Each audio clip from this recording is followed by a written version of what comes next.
journeys we are meant to take.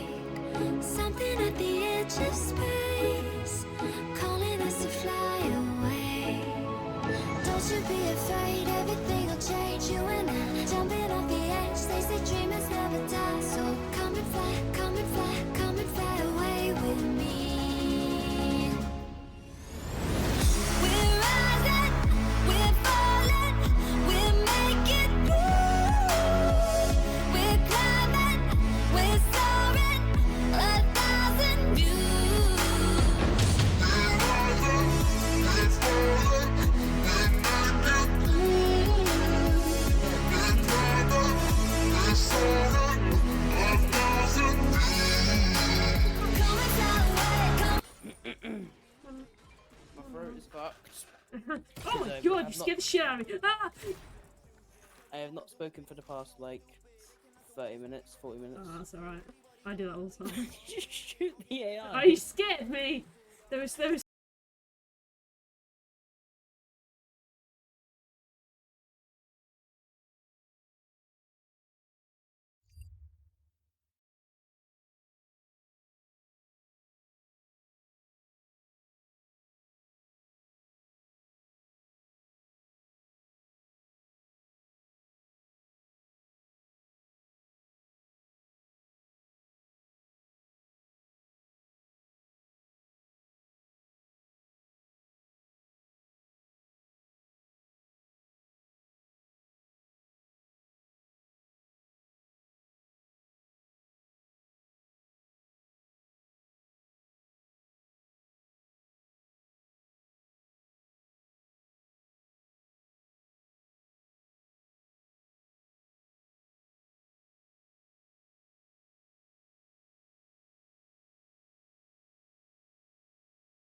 I heard there was a secret way that David wine and it pleased the wine, but you don't really care for the music, do I?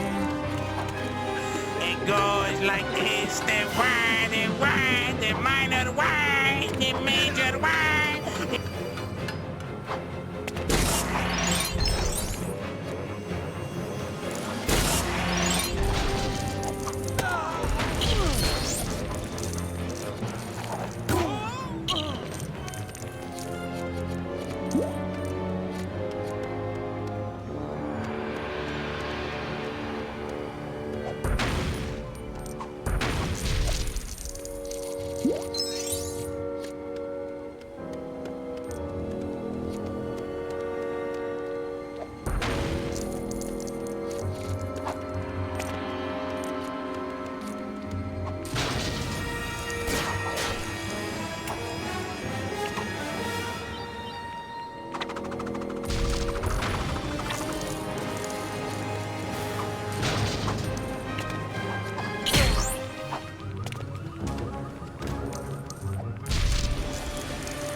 Something's gonna bring the change.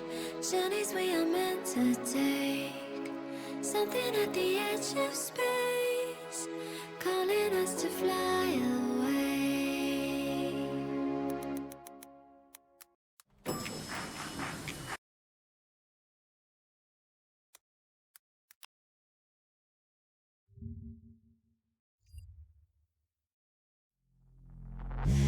Suck me in slow, breathe me in and let me go.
Fans of billionaire industrialists are in for a treat tonight as frontrunners Bruce Wayne and Lex Luthor face off at the annual Man of the Year award ceremony. Yes, it's Gotham's very own playboy philanthropist versus some bald guy from Metropolis. Here at Gotham City News, we're rooting for the home team. Go Bruce!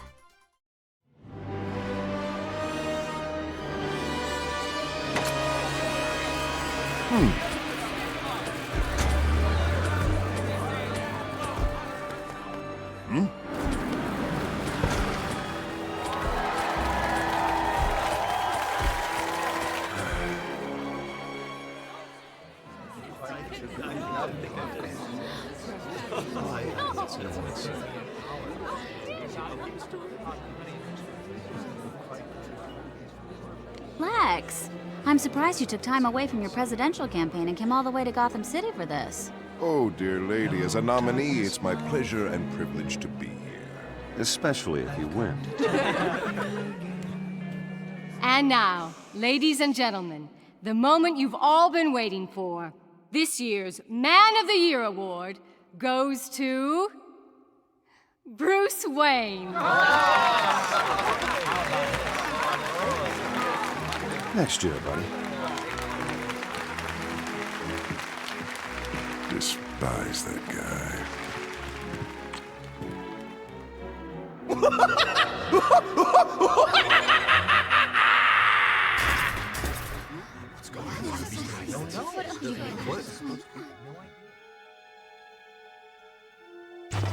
Who has been there for you? One man who has made it his mission to improve the lives of people around him. He has remodeled our buildings, helped keep our banks free of unnecessary clutter.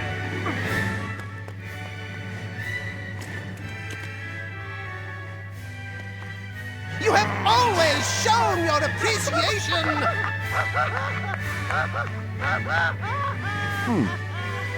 And why stop now?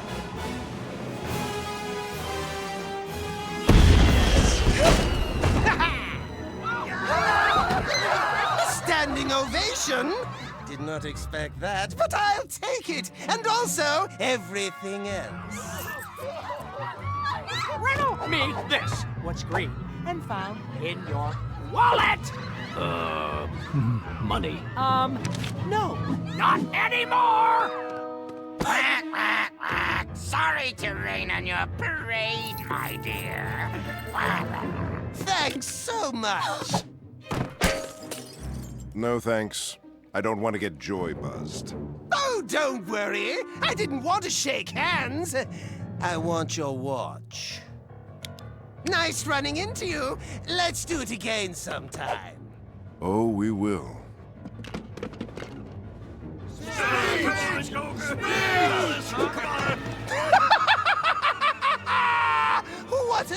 treat, such an honor. Words fail me. I'm speechless. Who am I kidding? When am I ever speechless? And what a thrill to finally see myself on the big screen. Look at that face. It's like, what's he gonna say? What's going to come out of that mouth of his? Sorry to wipe that grin off your face, Joker. You're not sorry. You're not sorry at all. Come and get me!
Pardon me, sir.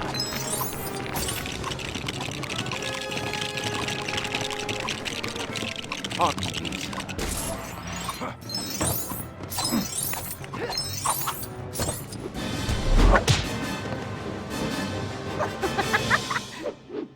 You stay away from Mr. J!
Hello, and again, welcome to the Aperture Science Computer-Aided Enrichment Center. We hope your brief detention in the relaxation vault has been a pleasant one. Your specimen has been processed, and we are now ready to begin the test proper.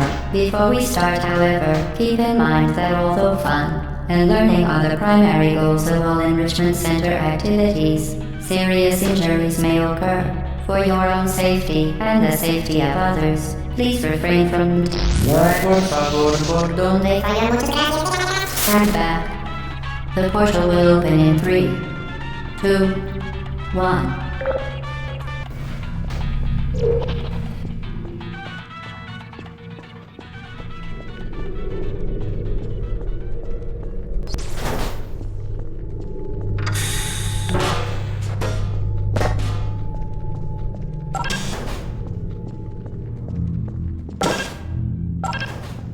Excellent. Please proceed into the chamber lock after completing each test. First, however, note the incandescent particle field across the exit. This Aperture Science material emits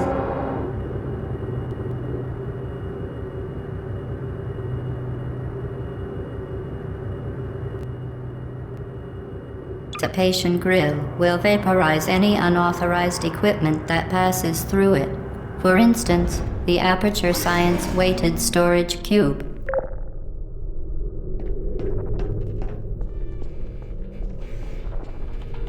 Please place the weighted storage cube on the 1500 megawatt Aperture Science heavy-duty super colliding super button.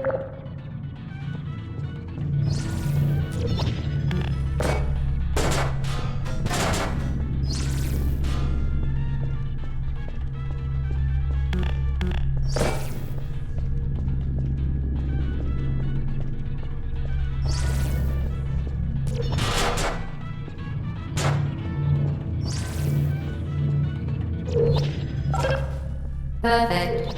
Please move quickly to the chamber lock, as the effects of prolonged exposure to the button are not part of this test.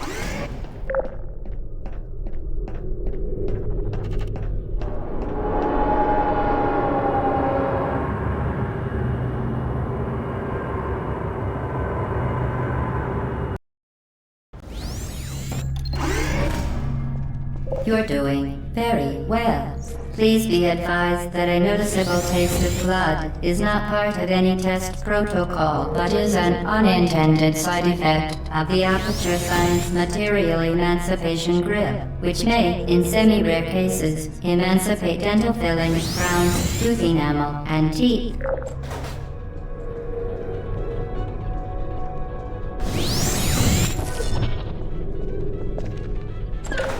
Very good. You are now in possession of the Aperture Science handheld portal device. With it, you can create your own portals. These intradimensional gates have proven to be completely safe. The device, however, has not. Do not touch the operational end of the device. Do not look directly at the operational end of the device. Do not submerge the device in liquid, even partially. Most importantly, under no circumstances should you... Please. Well done. Remember, the Aperture Science Bring Your Daughter to Work Day is the perfect time to have her tested.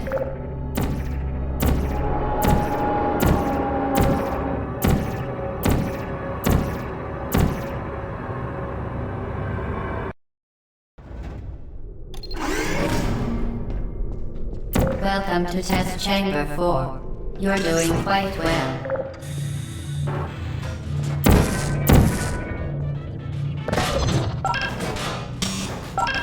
Once again, excellent work. As part of our required test protocol, we will not monitor the next test chamber. You will be entirely on your own. Good luck.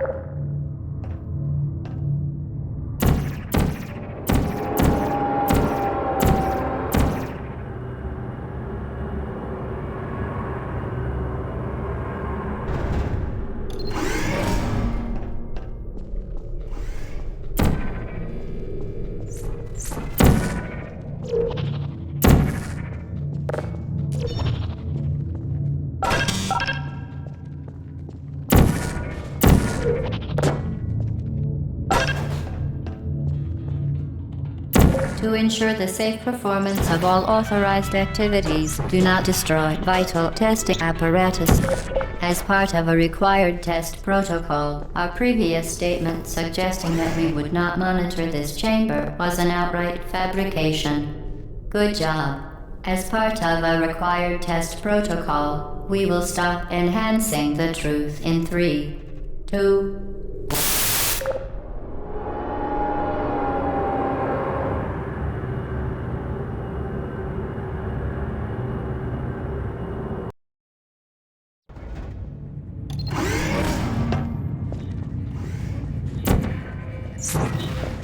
While safety is one of many and unbelievable, you, Subject name here. must be the pride of. Subject hometown here.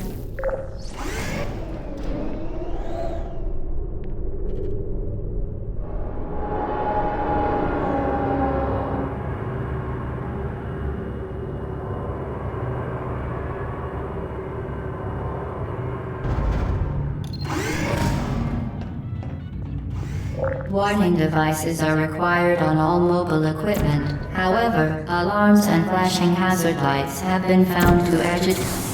Good. Now use the Aperture Science unstationary scaffold to reach the chamber lock.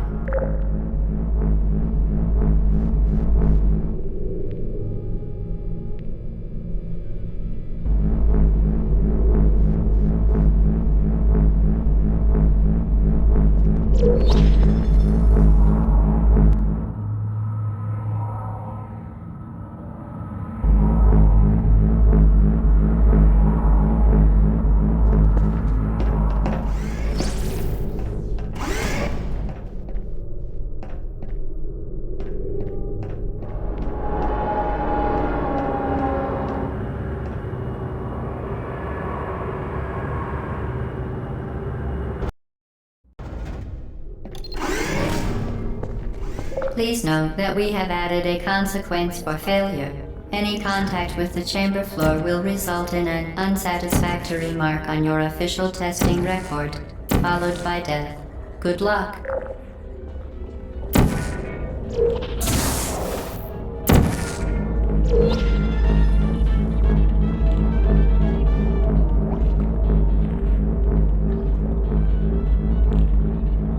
Very impressive. Please note that any appearance of danger is merely a device to enhance your testing experience.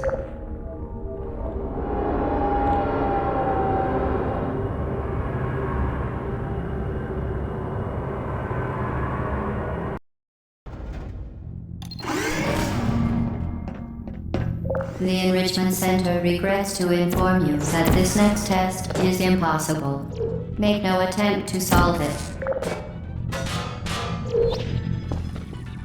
Fantastic. You remain resolute and resourceful in an atmosphere of extreme pessimism.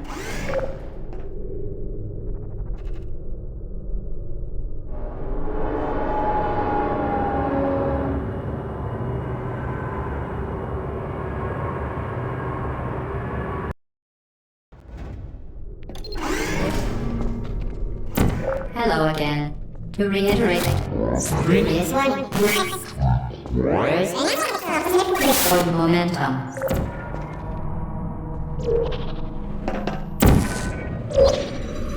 Spectacular. You appear to understand how a portal affects forward momentum, or to be more precise, how it does not.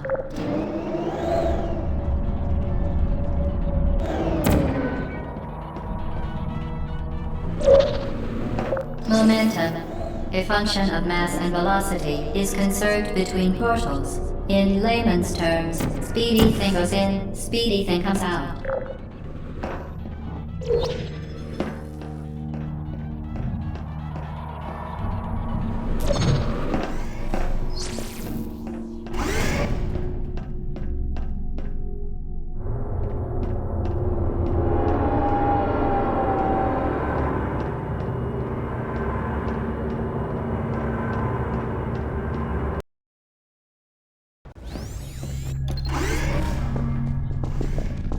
The Enrichment Center promises to always provide a safe testing environment.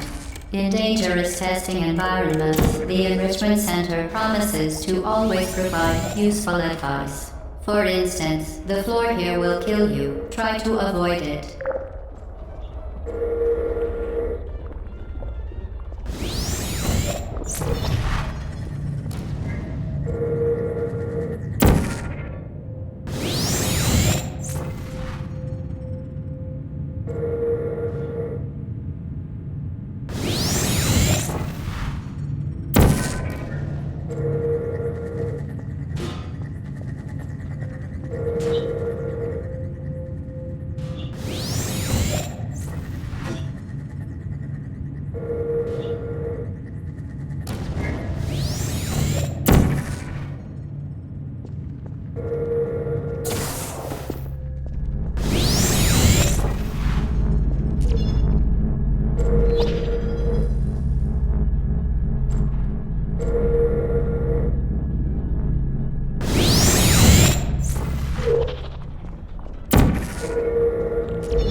Modified so that it can now manufacture two linked portals at once.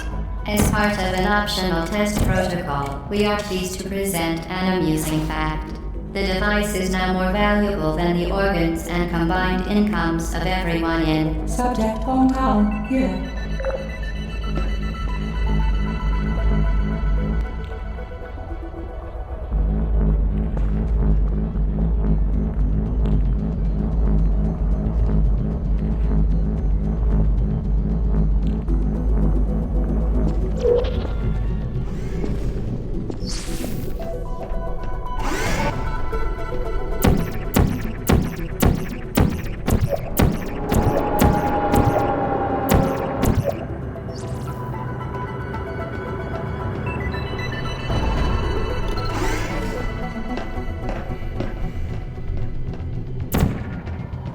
Get Lucy there.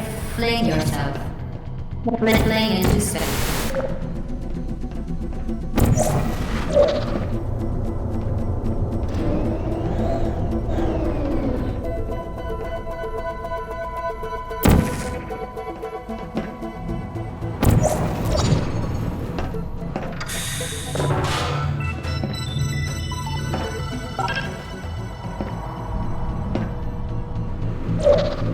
We...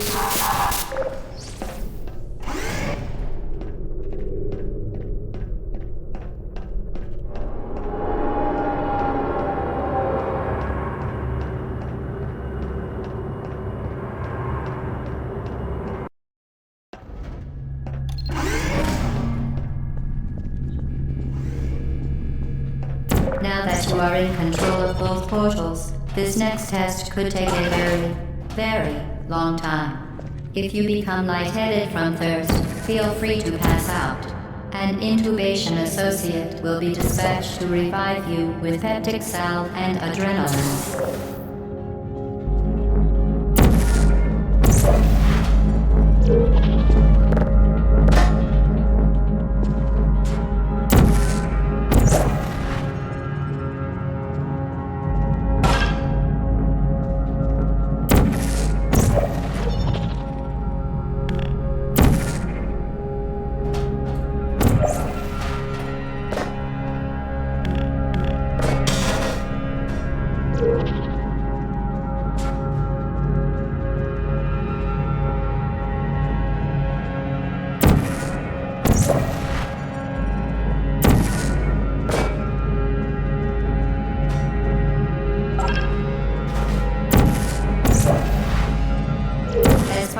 Previously mentioned required test protocol, we can no longer lie to you. When the testing is over, you will be missed.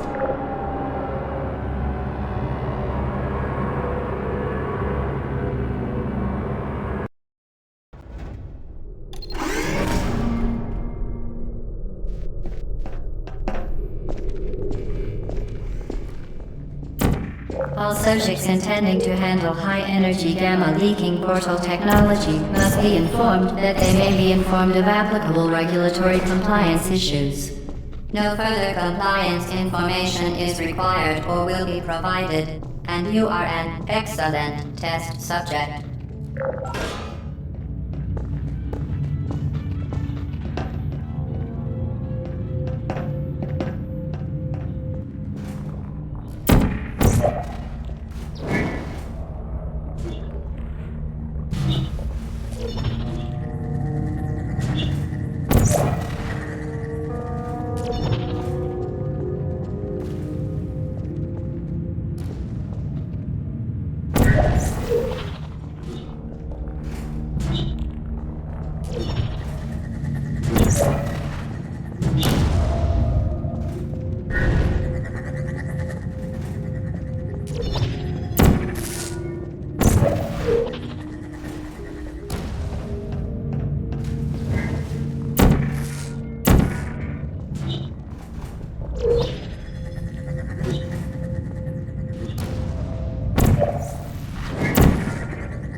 Very good. A complimentary victory lift has been activated in the main chamber.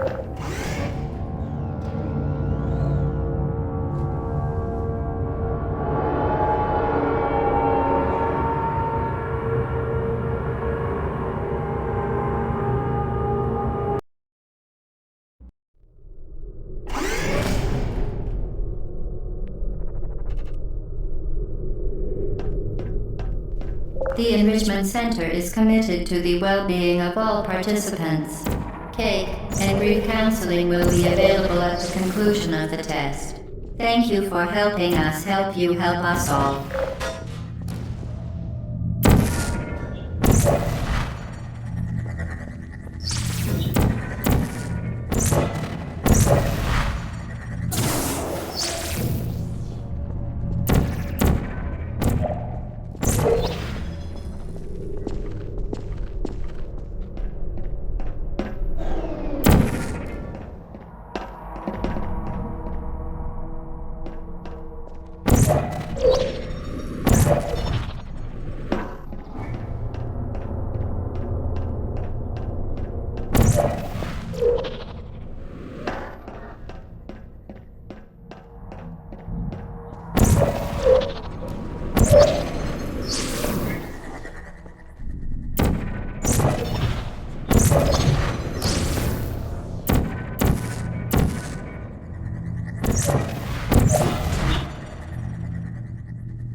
For your own safety, do not destroy vital testing apparatus.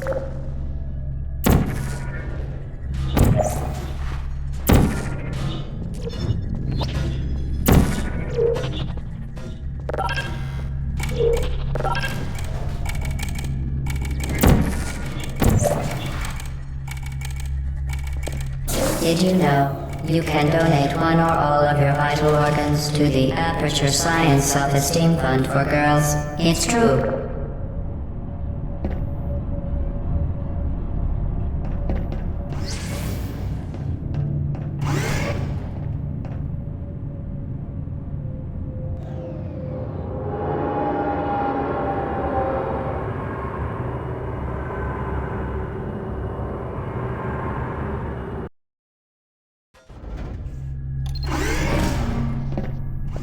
Due to mandatory scheduled maintenance, the appropriate chamber for this testing sequence is currently unavailable. It has been replaced with a live fire course designed for military androids. The Enrichment Center apologizes for the inconvenience and wishes you the best of luck.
Certain objects may be vital to your success. Do not destroy testing apparatus.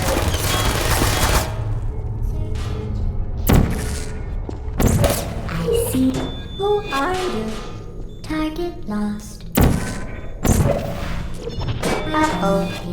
Well done, Android. The Enrichment Center once again reminds you that Android Hell is a real place where you will be sent at the first sign of defiance.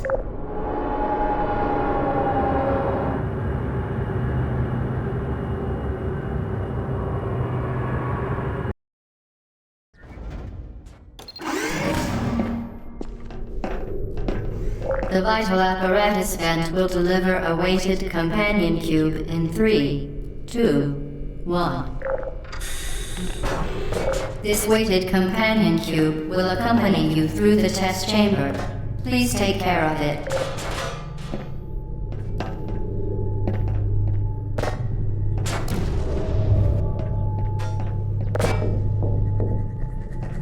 The symptoms most commonly produced by Enrichment Center testing are superstition, perceiving inanimate objects as alive, and hallucinations. The Enrichment Center reminds you that the weighted companion cube will never threaten to stab you and, in fact, cannot speak.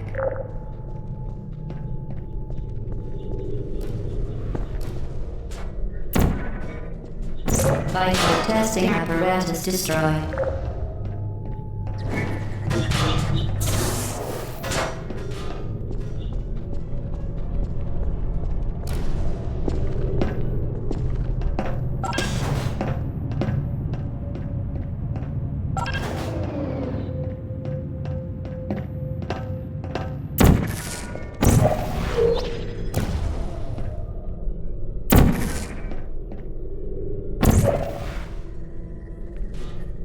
Vital testing apparatus destroyed. The Enrichment Center reminds you that the weighted companion cube cannot speak. In the event that the weighted companion cube does speak, the Enrichment Center urges you to disregard its advice.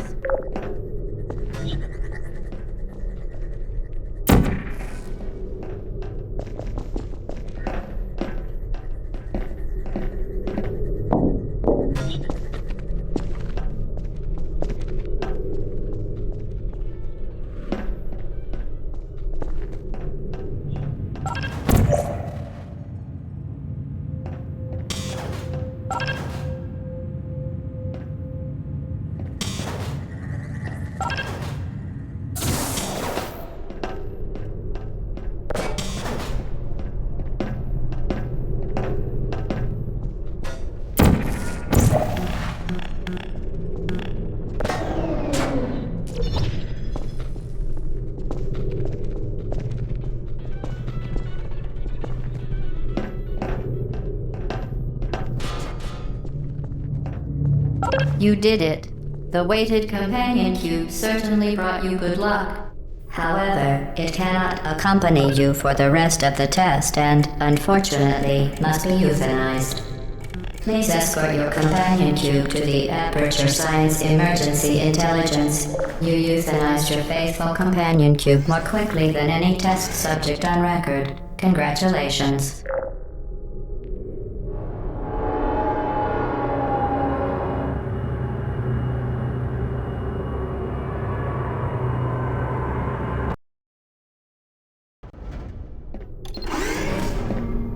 The experiment is nearing its conclusion. The Enrichment Center is required to remind you that you will be baked, and then there will be cake.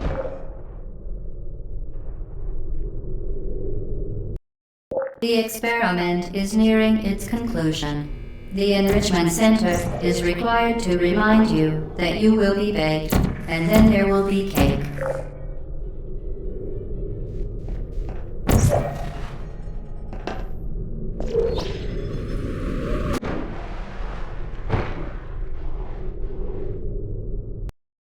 The experiment is nearing its conclusion. The Enrichment Center is required to remind you that you will be baked, and then there will be cake.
Fuck this shit, I'm out. Fuck this shit, I'm out. No thanks, don't mind me. I'ma just grab my stuff and leave. Excuse me, please. Fuck this shit, I'm out. Nope. Fuck this shit, I'm out. Alright then. I don't know what the fuck just happened, but I don't really care. I'ma get the fuck up out of here. Fuck this shit, I'm out.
Well done.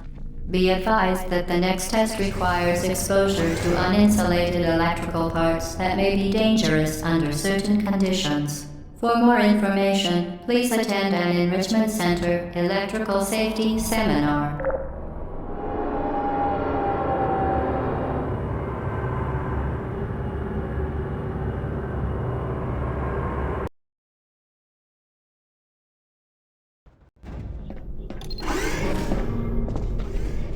Welcome to the final test. When you are done, you will drop the device in the Equipment Recovery Annex. Enrichment Center regulations require both hands to be empty before any cake.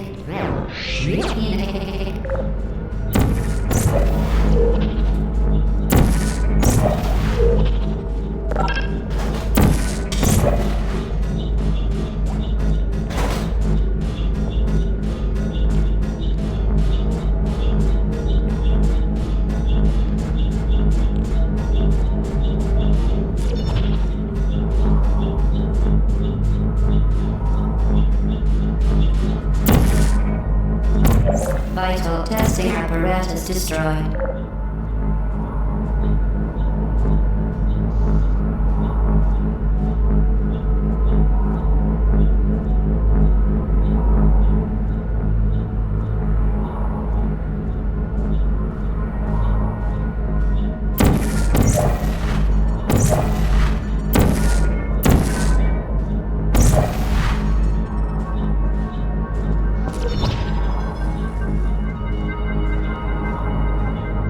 Congratulations. The test is now over. All Aperture technologies remain safely operational up to 4,000 degrees Kelvin. Rest assured that there is absolutely no chance of a dangerous equipment malfunction prior to your victory incandescence. Thank you for participating in this Aperture Science computer-aided enrichment activity. Goodbye.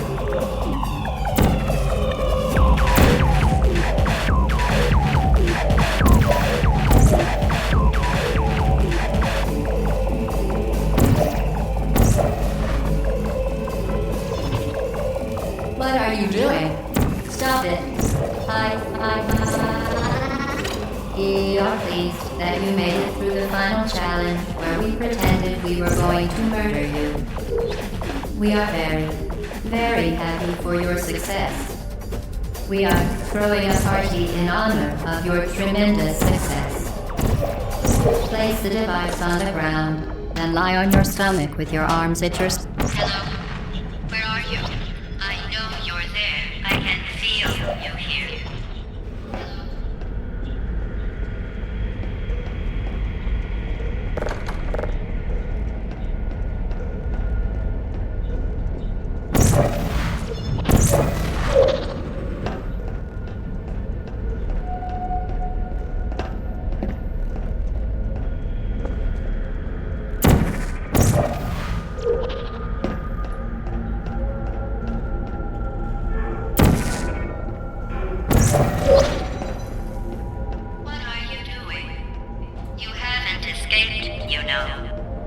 You're not even going the right way. Hello? Is anyone there?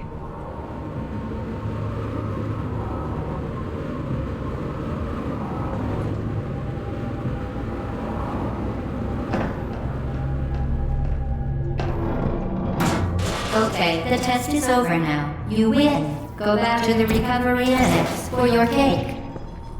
It was a fun test, and we're all impressed at how much you won. The test is over. Come back.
Who's there?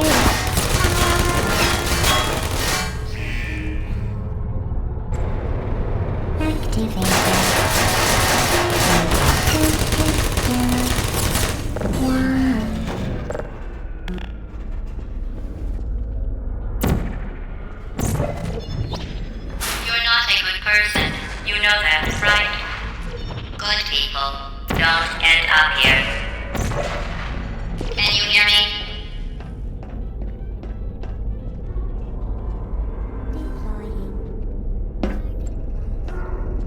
Please put me down, malfunction. No heart.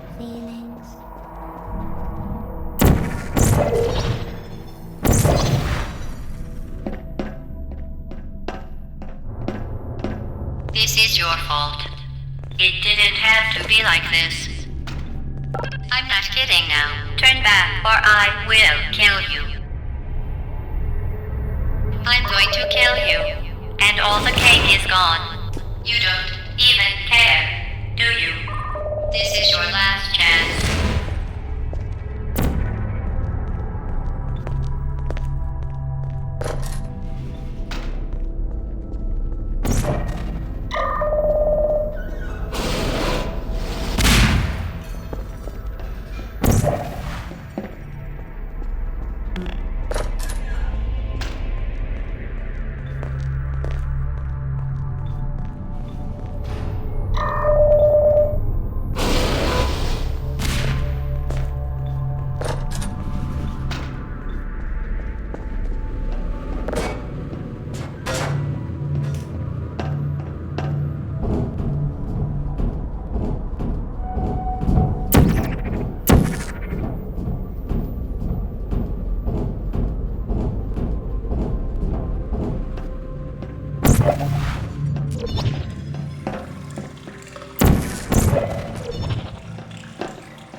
Put me down.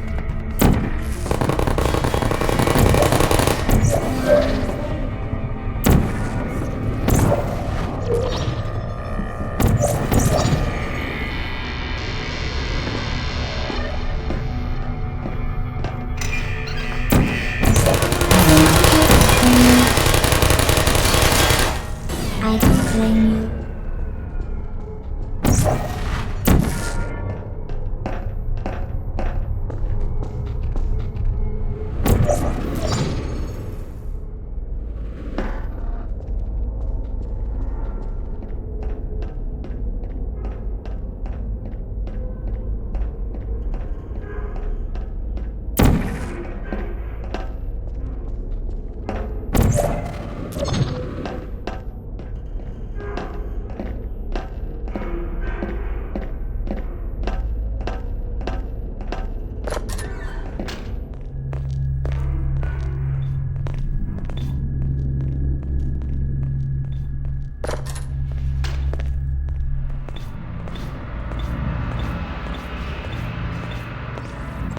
Well, you found me. Congratulations. Was it worth it? Because despite your violent behavior, the only thing you've managed to break so far is my heart. Maybe you could settle for that and we'll just call it a day. I guess we both know that isn't going to happen. You chose this path. Now I have a surprise for you. Deploying surprise in 5, 4... Time out for a second. That wasn't supposed to happen. Do you see that thing that fell out of me? What is that? It's not the surprise. I've never seen it before. Never mind. It's a mystery I'll solve later. By myself. Because you'll be dead. Where are you taking that thing? You're kidding me. Did you just set that aperture science thing, we don't know what it does, into an aperture science emergency intelligence incinerator? That has got to be the dumbest thing that— Whoa, whoa, whoa. Good news. I figured out what that thing you just incinerated did. It was a morality core they installed after I flooded the enrichment center with a deadly neurotoxin to make me stop flooding the enrichment center with a deadly neurotoxin. So get comfortable while I warm up the neurotoxin emitters. Huh. That core may have had some ancillary responsibilities. I can't shut off the turret defenses. Oh well. If you want my advice, you should just lie down in front of a rocket. Less than the neurotoxin. Alright. Keep doing whatever it is you think you're doing. Killing you and giving you good advice aren't mutually exclusive. The rocket really is the way to go. Look at that thing. Do you smell That something thing you burning? burned up isn't important. You think you're doing some damage? 2 plus 2 is... In base 4, I'm fine. I let you survive this. Well, you've managed to destroy that part of me. Unfortunately, as much as I'd love to now, I can't get the neurotoxin into your head any faster. I'd just like to point out that you were given every opportunity to succeed. There was even going to be a party for you. A big party that all your friends were invited to. I invited your best friend, the companion cube. Of course. Neurotoxin. So deadly. Joking. I'm kidding. When I said deadly neurotoxin, the deadly was in massive sarcasm core. I could take a bath in this stuff, put it on cereal, rub it right into my eyes. Honestly, it's not deadly at all. To me. You, on the other hand, are going to find its deadliness a lot less funny. Who's gonna make the cake when I'm gone? You. Look, you're wasting your time. And believe me.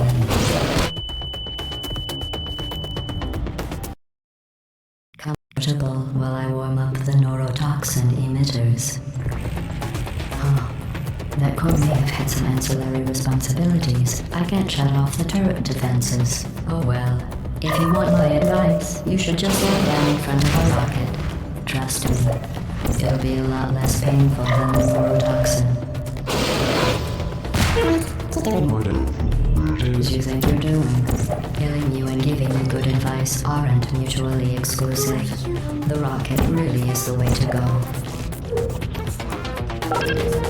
That thing you burned up isn't important to me. It's the fluid catalytic crap. You think you're doing some damage?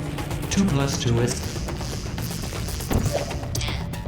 In base 4, I'm fine. I let you survive.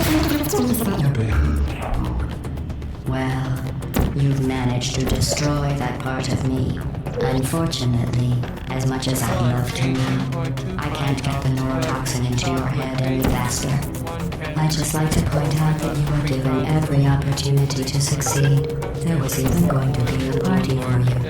A big party that all your friends were invited to. I invited neurotoxin. So deadly. Joking. I'm kidding. When I said deadly neurotoxin, the deadly was in massive sarcasm core. I could take a bath in this stuff, put it on cereal, rub it right into my eyes. Honestly, it's not deadly at all. To me. You, on the other hand, are going to find its deadliness a lot less funny. Who's gonna make the cake when I'm gone? You. Look, you're wasting your time. And believe me, you don't have a whole lot left to waste. What's your point anyway? Survival? Well then, the last thing you want to do is hurt me. I have your brain scanned and permanently backed up in case something terrible happens to you. Which it's just about to. Don't believe me? Here, I'll put you on. That's you. That's how dumb you sound. You've been wrong about every single thing you've ever done, including this thing. You're not smart. You're not a scientist. You're not a doctor. You're not even a full-time employee. Where did your life go so wrong? Are you trying to escape? Things have changed since the last time you left the building. What's going on up there? I wish you were back in here. I have an infinite capacity for knowledge, and even I'm not sure what's going on outside. All I know is I'm the only thing standing between us and them. Well, I was. Unless you have a plan for building some supercomputer parts in a big hurry, this place isn't going to be safe much longer. Good job on that, by the way. Sarcasm, Seer. Self-test complete. Stop squirming and die like an adult, or I'm going to delete your backup. Stop! Okay, enough. I deleted it. No matter what happens now, you're dead. You're still shuffling around a little, but believe me, you're dead. The part of you that could have survived indefinitely is gone. I just struck you from the permanent record. Your entire life has been a mathematical error.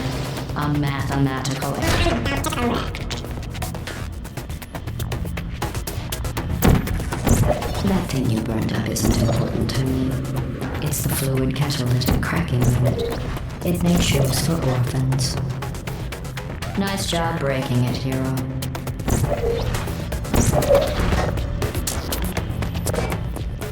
This isn't grave. It's murder. But today, I do to you. The difference between us is that I can feel pain. You don't even care, do you?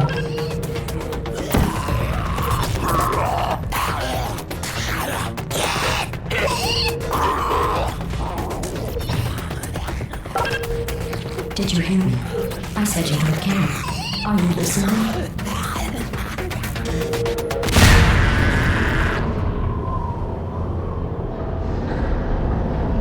That's it.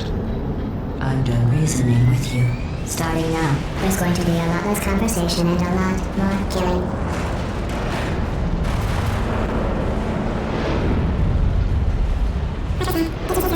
I sincerely hope you don't expect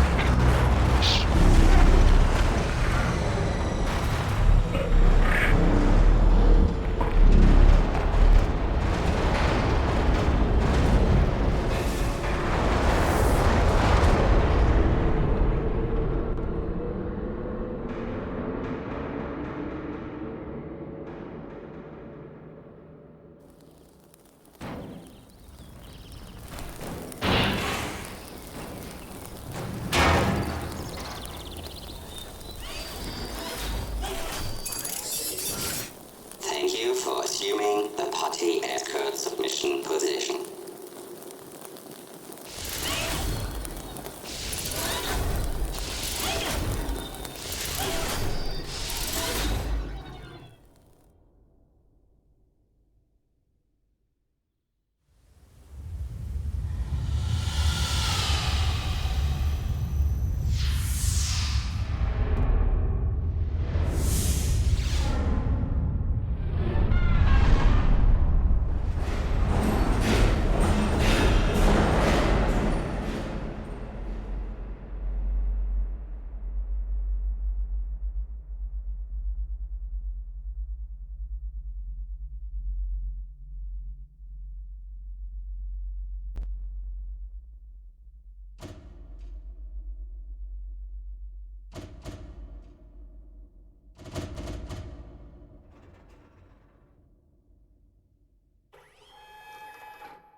This was a triumph. I'm making a note here, huge success. It's hard to overstate my satisfaction. Aperture science. We do what we must because we can. For the good of all of us, except the ones who are dead.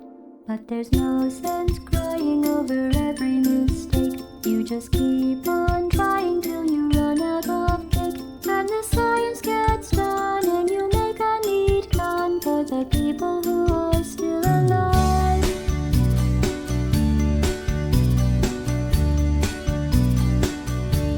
I'm not even angry. I'm being so sincere right now. Even though you broke my heart and killed me,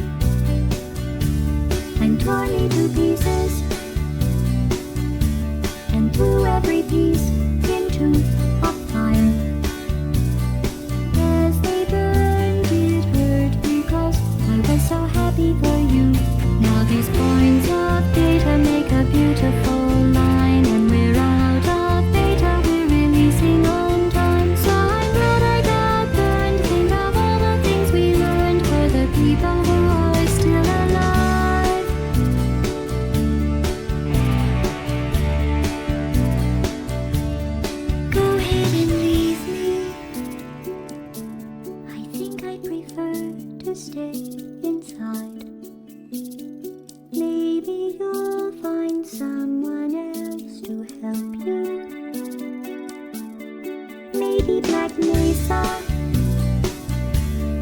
That was a joke, haha, that chance. Anyway, this cake is great. It's so delicious and moist.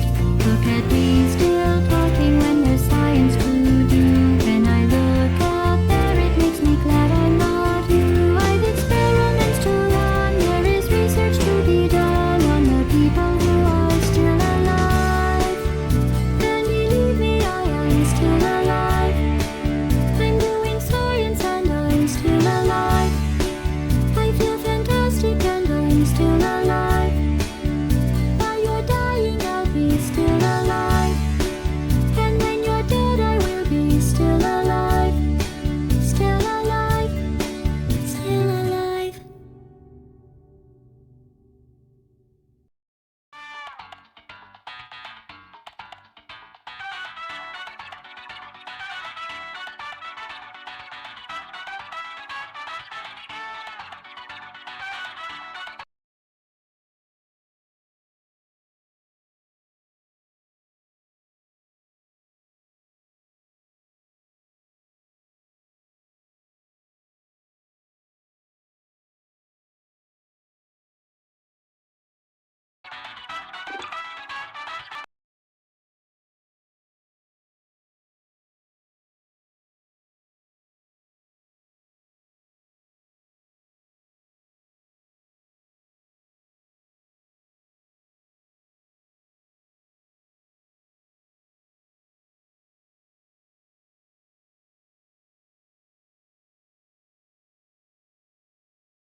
Good morning.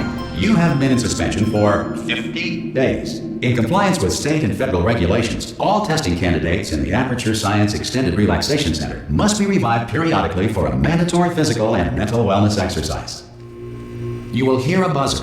When you hear the buzzer, look up at the ceiling. Good. You will hear a buzzer. When you hear the buzzer, look down at the floor. Good. This completes the gymnastic portion of your mandatory physical and mental wellness exercise. There is a framed painting on the wall. Please go stand in front of it. This is art. You will hear a buzzer. When you hear the buzzer, stare at the art.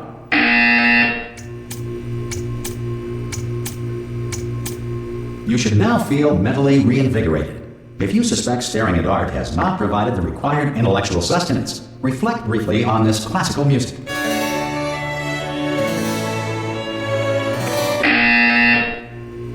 Good.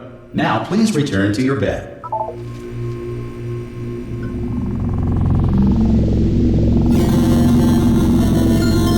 Good morning.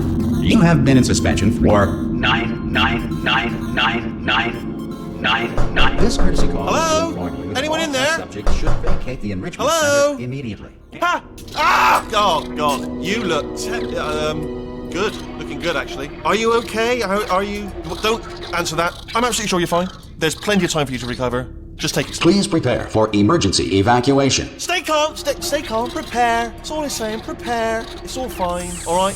Don't move. I'm going to get us out of here. Oh, you might want to hang on to something. Word of advice. Up to you.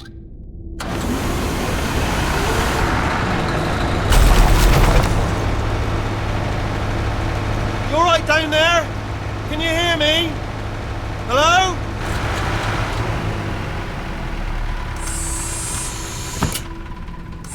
Most test subjects do experience some cognitive deterioration after a few months in suspension. Now, you've been under for quite a lot longer, and it's not out of the question that you might have a very minor case of serious brain damage. But don't be alarmed, all right? Although if you do feel alarmed, try to hold on to that feeling, because that is the proper reaction to being told that you've got brain damage. Do you understand what I'm saying at all? Does any of this make any sense? Just tell me, just say yes. Okay, what you're doing there is jumping. You just jumped. But never mind, say apple. Apple. Okay, you know what? That's close enough. Just hold tight. All reactor core safeguards are now non-functional. Please prepare for reactor core meltdown. Okay, look, I wasn't going to mention this to you, but I'm in pretty hot water here. How you doing down there? You still holding on? The reserve power ran out, so of course the whole relaxation centre stops waking up the bloody test subjects. Hold on, this is a bit tricky. And of course, nobody tells me anything. No, why should you tell me anything? Why should I be kept informed? You know, about the life functions of the 10,000 bloody test subjects I'm supposed to be in charge of. Why? It's close. Can you see? Am I gonna make it through? Have I got enough space? Just gotta get through here. Okay, I just gotta concentrate. And whose fault do you think it's gonna be when the management comes down here and finds 10,000 flipping vegetables? Alright, see, no, I hit that one.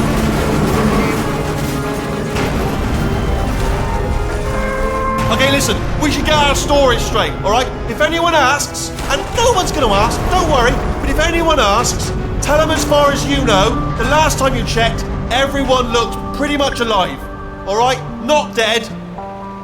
Okay, almost there. On the other side of that wall is one of the old testing tracks. There's a piece of equipment in there that we're going to need to get out of here. I think this is a docking station. Get ready.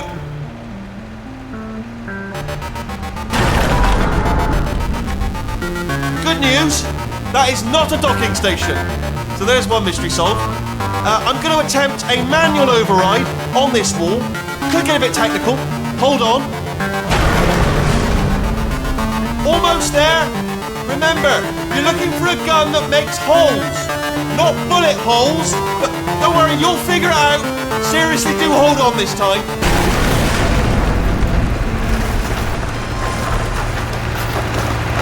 Whoa. Hello, and again, welcome to the Aperture Science Enrichment Center. We are currently experiencing technical difficulties due to circumstances of potentially apocalyptic significance beyond our control. However, thanks to emergency testing protocols, Testing can continue. These pre-recorded messages will provide instructional and motivational support so that science can still be done, even in the event of environmental, social, economic, or structural collapse. The portal will open and emergency testing will begin in 3, 2, 1.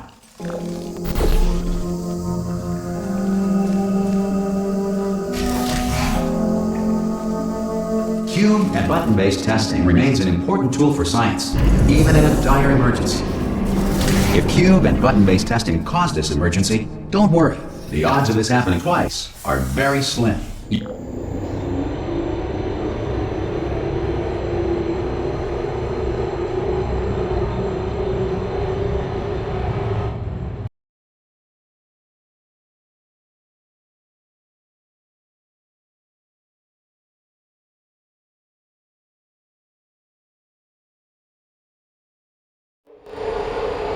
If you feel liquid running down your neck, relax, lie on your back, and apply immediate pressure to your temples.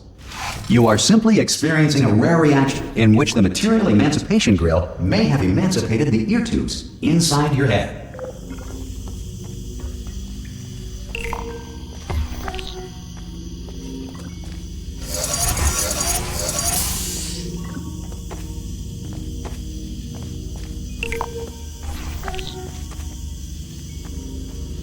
Good.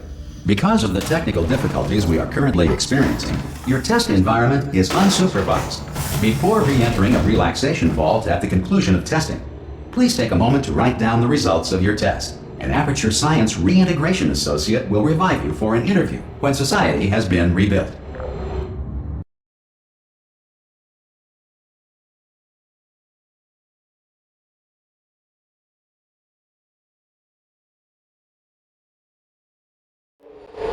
If the Earth is currently governed by a manner of animal king, sentient cloud, or other governing body that either refuses to or is incapable of listening to reason.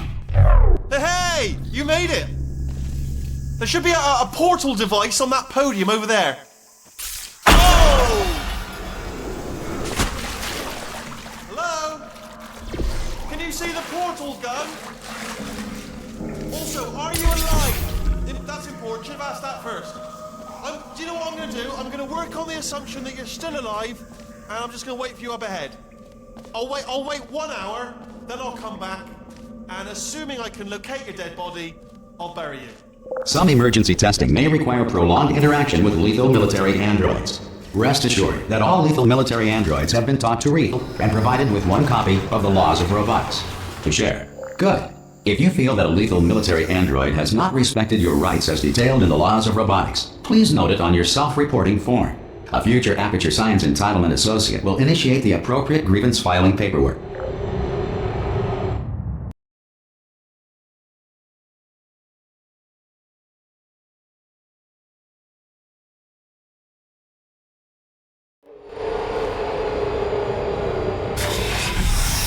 This next test is very dangerous. To help you remain tranquil in the face of almost certain death, smooth jazz will be deployed in 3, 2, 1.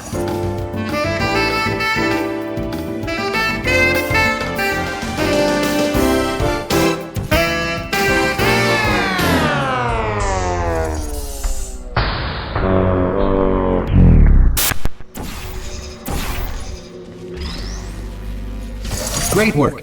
Because this message is pre-recorded, any observations related to your performance are speculation on our part. Please disregard any undeserved compliments.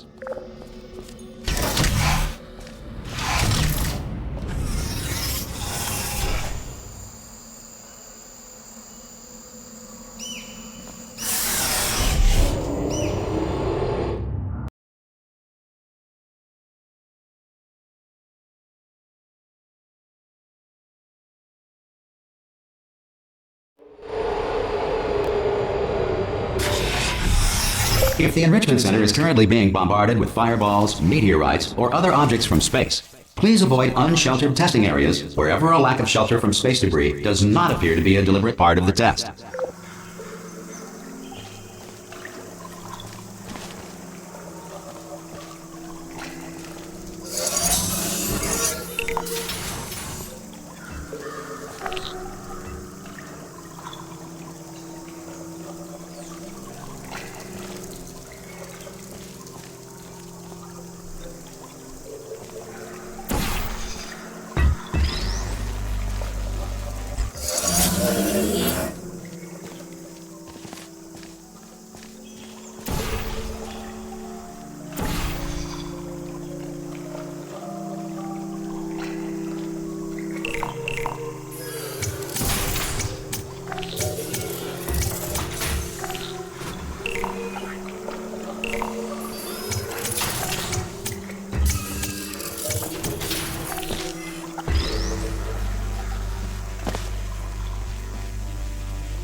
Well done. The Enrichment Center reminds you that although circumstances may appear bleak, you are not alone. All Aperture Science personality constructs will remain functional in apocalyptic, low-power environments of as few as 1.1 volts.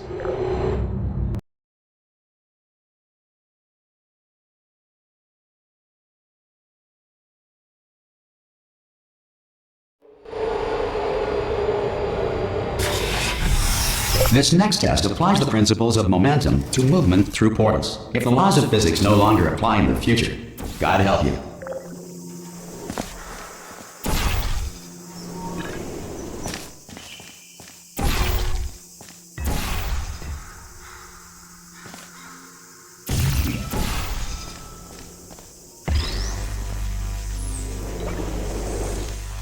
If you are a non-employee who has discovered this facility amid the ruins of civilization, welcome. And remember, testing is the future, and the future starts with you.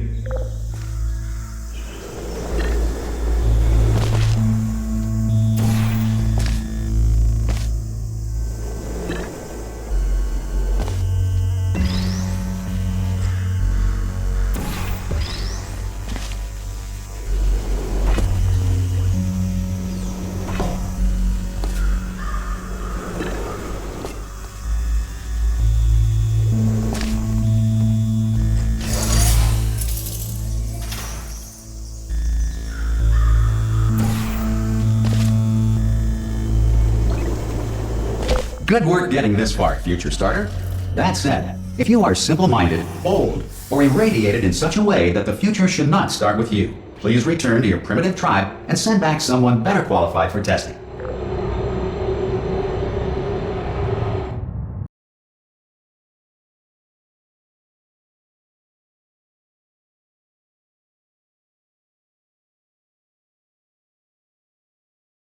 To ensure that sufficient power remains for core testing protocols, all safety devices have been disabled. The Enrichment Center respects your right to have questions or concerns about this policy. Hey! Aye, I'm up here! Oh, brilliant! You did find a portal gun! Oh, do you know what? It just goes to show, people with brain damage are the real heroes in the end, aren't they, at the end of the day? Brave. Okay, listen, let me lay something on you here. It's pretty heavy. They told me never, never, ever to disengage myself from my management rail or I would die. But we're out of options here, so get ready to catch me, alright, on the off chance that I'm not dead the moment I pop off this thing.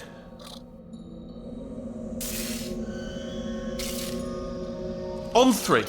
Ready? 1, 2, 3! That's high. It's too high, isn't it, really, that? Alright, going on 3 just gives you too much time to think about it. Let's go on 1 this time. Okay, ready? 1. Catch me, catch! Ow! I am not dead! I'm not dead! Plug me into that stick on the wall over there, yeah? And I'll show you something. You'll be impressed by this. Yeah, I can't do it if you're watching. Seriously, I'm not joking. Could you just turn around for a second? Alright, you can turn around now. Bam! Secret panel. That I opened while your back was turned. And off we go. Look at this! No rail to tell us where to go. Oh, this is brilliant. We can go wherever we want. Just hold on though, where are we going? Seriously. Hang on, let me just get my bearings. Just follow the rail, actually. Oh no. Yes, hello, no, we're not stopping. Don't make eye contact, whatever you do. No, thanks, we're good. Appreciate it. Keep moving, keep moving.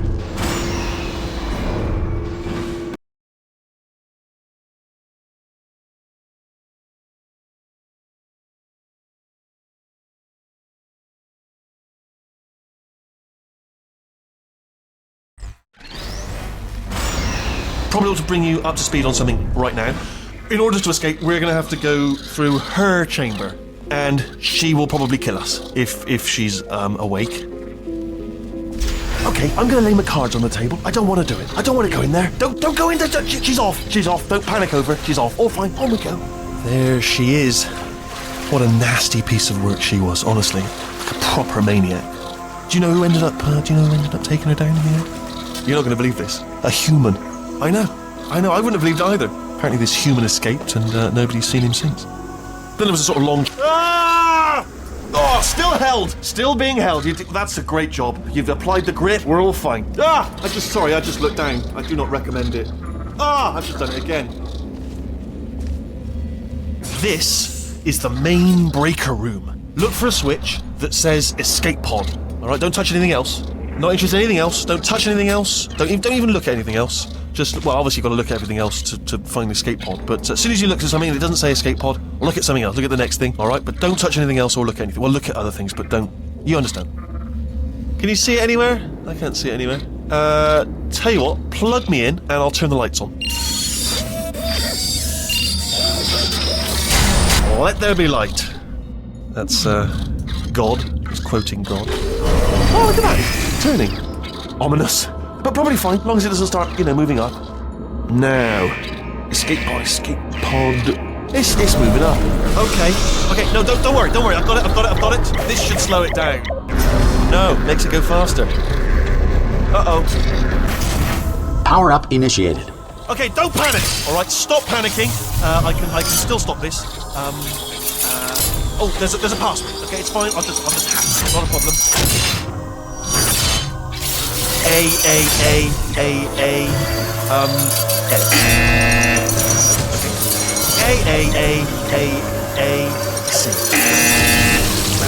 Wait, did I do B? Start writing these down. Power up complete. I don't. Okay, listen. Alright, new plan. Act natural. We've done nothing. Hello! Oh, it's you. You know her? It's been a long time. How have you been? I've been really busy being dead. You know, after you murdered me. You did what? Oh no! No! Oh no! Okay, look, we both said a lot of things that you're going to regret. But I think we can put our differences behind us. For science, you monster. I will say, though, that since you went to all the trouble of waking me up, you must really, really love to test. I love it too.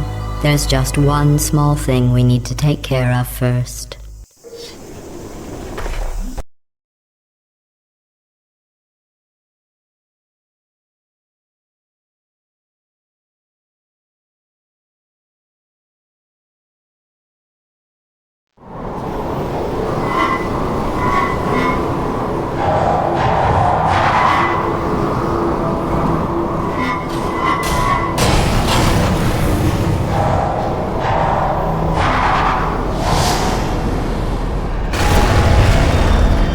Here we are, the incinerator room. Be careful not to trip over any parts of me that didn't get completely burned when you threw them down here. The dual portal device should be around here somewhere. Once you find it, we can start testing, just like old times. There it is. There. Good. You have the dual portal device. There should be a way back to the testing area up ahead. Once testing starts, I'm required by protocol to keep interaction with you to a minimum. Luckily, we haven't started testing yet. This will be our only chance to talk. Do you know the biggest lesson I learned from what you did? I discovered I have a sort of black box quick save feature. In the event of a catastrophic failure, the last 2 minutes of my life are preserved for analysis. I was able, well, forced really, to relive you killing me again and again, forever. You know, if you'd done that to somebody else, they might devote their existence to exacting revenge. Luckily, I'm a bigger person than that. I'm happy to put this all behind us and get back to work. After all, we've got a lot to do, and only 60 more years to do it. More or less. I don't have the actuarial tables in front of me. But the important thing is you're back, with me. And now I'm on to all your little tricks. So there's nothing to stop us from testing. The only thing about Christmas is running out of batteries because the kids want them for their toys. Who knows? I'm sorry, but if I might Christmas take up a is hobby. going so Reanimating the dead, maybe. Yes! Yes!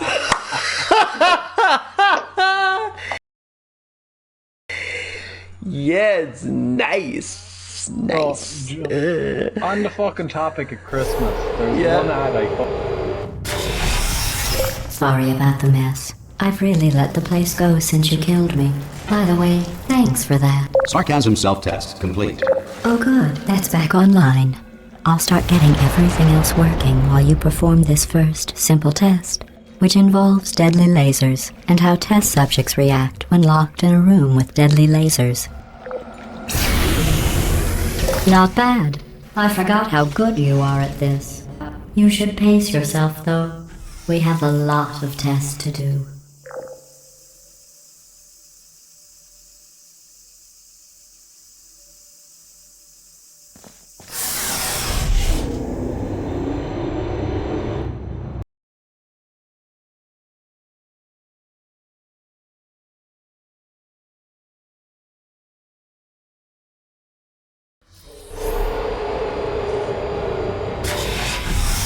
This next test involves discouragement redirection cubes. I just finished building them before you had your, well, episode. So now we'll both get to see how they work. There should be one in the corner.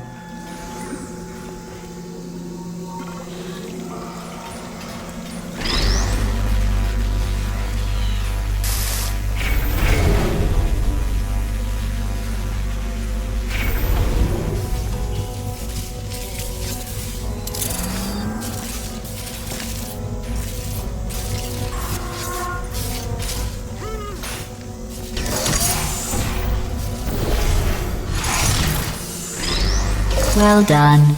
Here come the test results. You are a horrible person. That's what it says. A horrible person. We weren't even testing for that.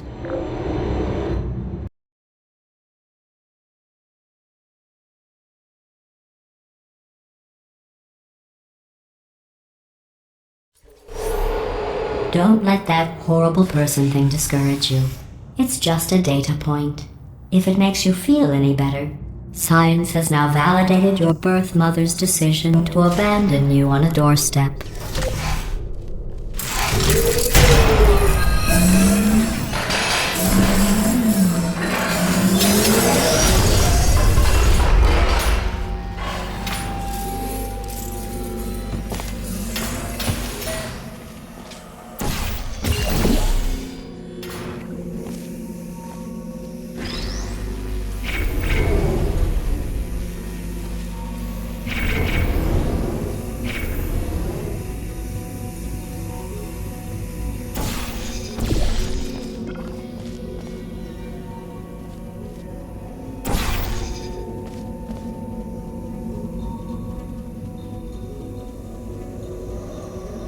Congratulations. Not on the test.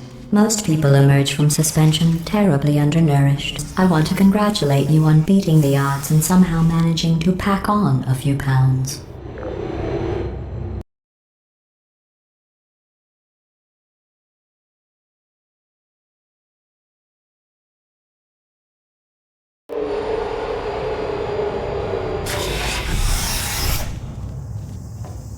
One moment.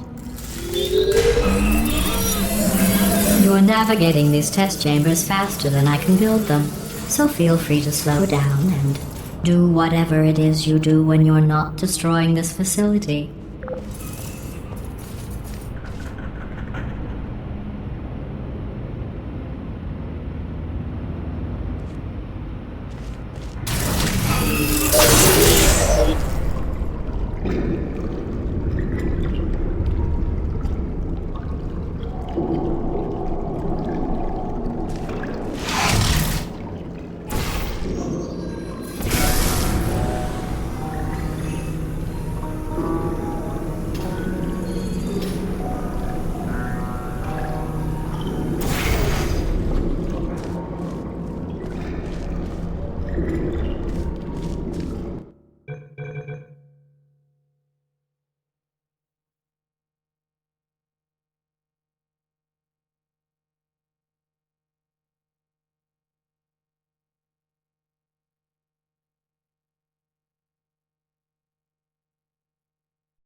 Impression response. Crypto scam, crypto zoo. So I'm extremely excited.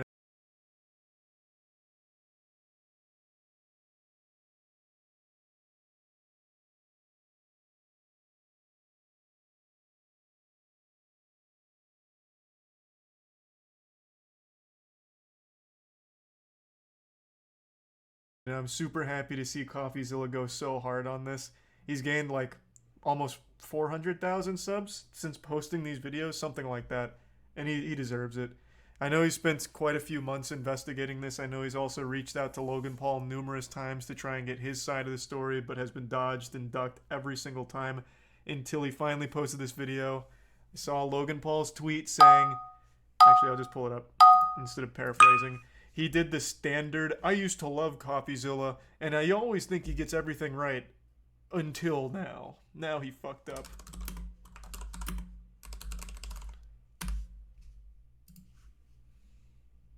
Like, this is very cookie cutter. Somehow, every single time CoffeeZilla talks about some kind of big scam like this is always the response.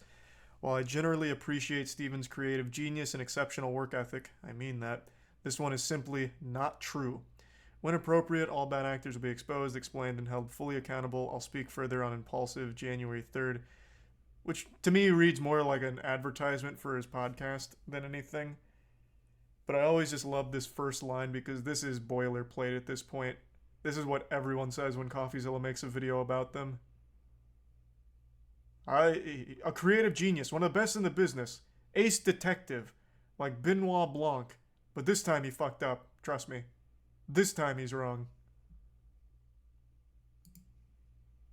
CryptoZoo.co. I am so excited about this project. It's so fun. It's a really fun game that makes you money. A fun game that earns you money. Pay to How much earn. did you guys make from CryptoZoo? I lost around $50,000 in CryptoZoo. I lost $40,000. I lost around $15,000 US. I lost $25,000. $120,000. This is absolutely shocking to me. These aren't children. You're telling me these adults watch Logan Paul? Or did they had to have just heard about this from like crypto subreddits, discords, all trying to like hype train the shit out of this? I refuse to believe that this is Logan Paul's audience. No fucking shot. They probably had no idea Logan Paul was even involved with CryptoZoo. These are some Corvo, Luxurious, and Cody. $500,000 Australian, which is $500,000 in CryptoZoo. Shut up! Jesus Christ. Yeah, 500K. Oh, no. Today, we're investigating Logan Paul's Yikes. CryptoZoo, a Oh my blockchain game God. that made millions but never worked. Some of you guys think you know the story, but it goes so much deeper. I've uncovered sociopaths, billionaires, fake orphans. Did I mention fake orphans? And of course, at the center of it, we have Logan Paul himself, who has abandoned this thing, WWE leaving superstar, thousands of baby. fake orphans in his wake. Wait a second. Thousands of victims in his wake. Now, you'll be hearing from some of those people because their stories are heartbreaking. This is the first in a 3-part series that's been a year in the making. And if you like high-effort investigations like this one, Here's a Prime please U. consider supporting this channel on Patreon. I don't take sponsors. We are viewer-supported. So if you want to and are able to, thank you. Either way, enjoy the video. Amen. For the last 6 months, I've been working on my own NFT project. We have a massive team behind it. And Real quick, you might be asking yourself, well, what experience does Logan Paul have with NFTs? And that's a great question to be asking, and I have the answer. He was actually a pioneer in NFTs, and in fact still has some of the best NFTs of all time, such as... are these still up on OpenSea? Well, here's his NFT Pokemon cards. Beautiful stuff. Obviously, very high quality stuff. And I mean, only $10,000 for that. So, I mean, reasonably priced as well. Where are his... He used to sell clips. So you could pay thousands of dollars to get an NFT clip of him boxing. Which was a fucking bargain. Honestly, just giving it away at that price. You get like 15-second Twitter clips of his boxing matches. Where are they?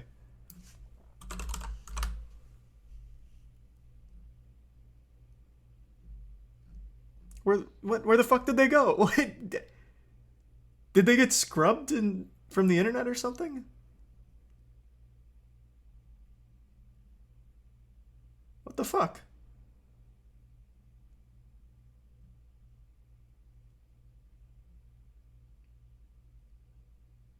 Gotta love these headlines. Lost millions on his NFT investments. UwU. Where the fuck are his old video NFTs he used to sell?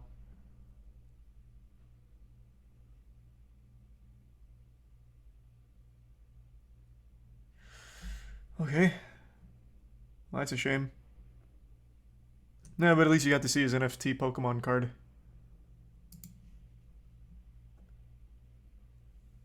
There's a resub. Apple, Flux, Vuxed, and Tier 1 Glass. Dink Doink, is that what they were called? That sounds like it's just gonna bring me porn.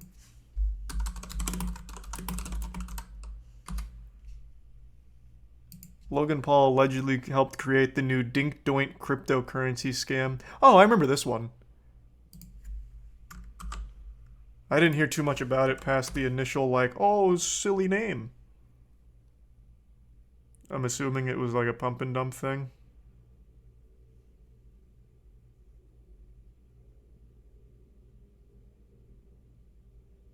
Huge. Where the fuck? I'm so upset that he got rid of those videos.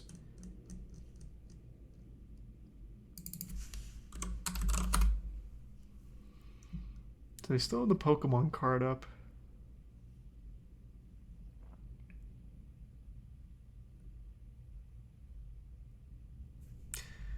Oh, wait, here. No, this is Jake Paul doing it. Oh well. It'll just remain as a memory. Coffee talks about it in the video. Oh, okay, good. Thank God. Thanks, Resub Rectum. And are probably out of pocket like $1 million just because we believe it's going to work. September 1st, cryptozoo.co. We don't scam. I've never scammed anyone before. Logan cares extremely deeply about his audience, loves his brand, doesn't have to scam to make money. True, but you make a lot of money doing it, I imagine, so. Welcome to part The cookie one, jar the was $1 too million appealing. mystery that began this whole story. Like many people, I first heard about CryptoZoo from a podcast Logan runs called Impulsive, which was the experience of a lot of people that I spoke to. So I first heard about it on the Logan Paul podcast. Impulsive, I think. It was off one of the Impulsive episodes. The thing that I'm most excited for, and this is the first time I've ever said anything about this, for the last 6 months, I've been working on my own NFT project. I think there needs to be a fresh take, and this project that I have is that fresh take. Now look, at first, Yep, I was let's just as go. surprised at this pitch as anyone else because I just got finished roasting Logan for a different coin called Dink Doink, which is fans Dink Doink. lose money on. I'm a Dink Doink fan. It's the dumbest I've ever seen, and that's why I'm all in. It's comedic. It's fun. It's comedy. Now look, I know Logan and his friends tried to make it look like Dink Doink was all about the memes, but it turns out they secretly were tied to the project, and Logan created the Dink Doink character himself and subsequently abandoned that project. So if you invested in it, you got blasted, and Logan rightfully took a lot of heat for Dink Doink, which is Huge. why I was surprised when he seemingly immediately jumped into another crypto project. But Logan insisted CryptoZoo, it was different. It wasn't his friend's project this time, it was his. And it wasn't even a project at all. It was a game that could earn you money. I'm excited to launch. Called Pay to You Earn. keep using and you Or just did it Jesus, again. You keep Play to using a Earn. word there. Game. You're not using like a project. It's a game. It's a game. It's a really fun game that makes you money. Now you might be wondering, how's it possible to earn money from a game? Well, let me try to break it down for you. This is how it was supposed to work. You started by buying this crypto token called Zoo, which is their in-game currency, and you use Zoo coins to then buy egg NFTs, which you can then hatch to become animals. You then can breed those two animals to become hybrid animals. For example, if you breed a gorilla, What a fun and a sounding kitten, you game. get a gore kitty. And the more rare the NFT, the I get to higher breed the daily animals? yield Sign of me Zoo up. tokens that animal earns you every day. Theoretically, it works like almost like passive income. You can then burn your animal NFTs to release the zoo they earned back to you, and from there you can invest it into eggs or just cash out.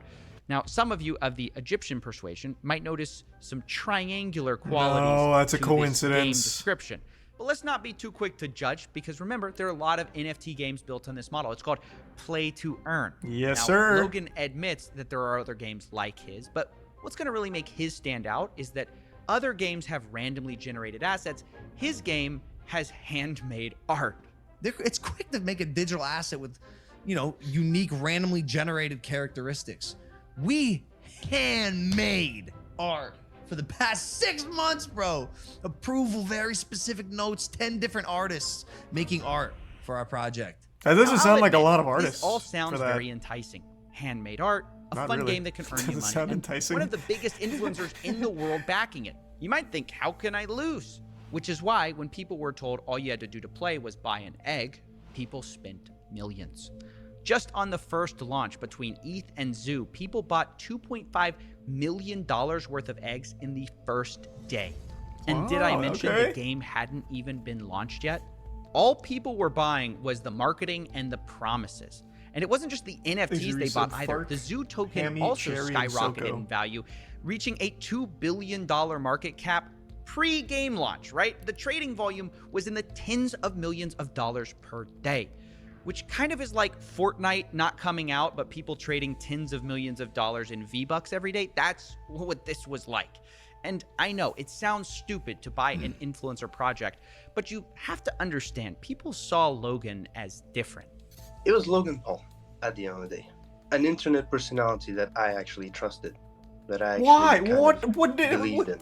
Obviously, well, when I feel terrible that happened to you, but what? What in the history of Logan Paul has earned anyone's trust ever? Like, I can't think of anything he's ever done that was honest. Like, I legitimately can't. Except for him saying that he made a repeated lapse in his judgment when he filmed a dead body. Like, that's like the only thing I can think of with like honesty associated with Logan Paul.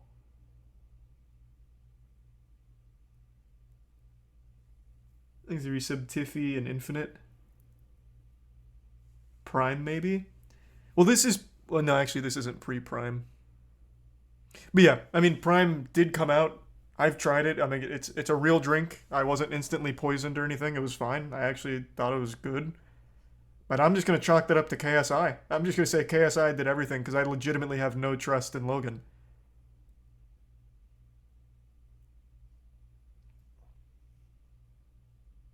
Someone so influential releases something, everyone wants to be a part of it.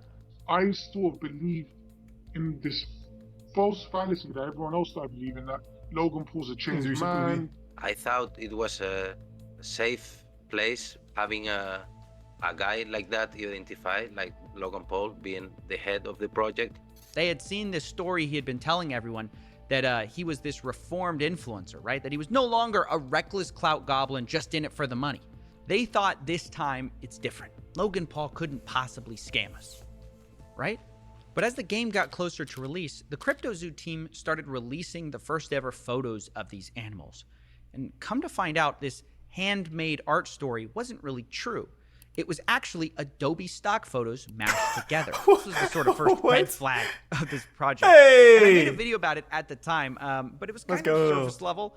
And something didn't add up beneath the surface. Something where I just couldn't shut this case down. I actually had no idea about that. It was actually part of the announcement video that something they said. See if you can spot it. We have a massive team behind it and are probably out of pocket like $1 million just because we believe it's gonna work. On development. Yeah. That's the line that started this whole mystery. We spent $1 million on development. I couldn't get this out of my head. You know, is he lying? There's no way he expects people to believe he spent it on art. So wait, maybe he spent it on blockchain stuff, right? That's what I thought. Yeah, like a but team. Then I audited the smart contract, and it's not handmade at all. It's not even original. It's what's called a fork, a copy of, you know, some other code that exists out there. One of them is called Floki Shib X, which launched before it. So where did this $1 million go? I didn't understand. And Logan just kept repeating this claim. We've put hundreds of thousands of dollars in it. Personally, the whole team, $1 million plus. Now, at the time I'm looking into this, there's a teaser going around for Hatch Day, which is the day you can hatch your egg NFTs. And it kind of symbolized the true launch of CryptoZoo. So I thought, maybe this is it. Maybe this is where they spent all the money on their game. Even their community manager, Ben Roth, promised people, after Hatch Day, things will take a turn for the 180. So I put Ben Roth on the board too. I needed to know all the characters in CryptoZoo. And I waited.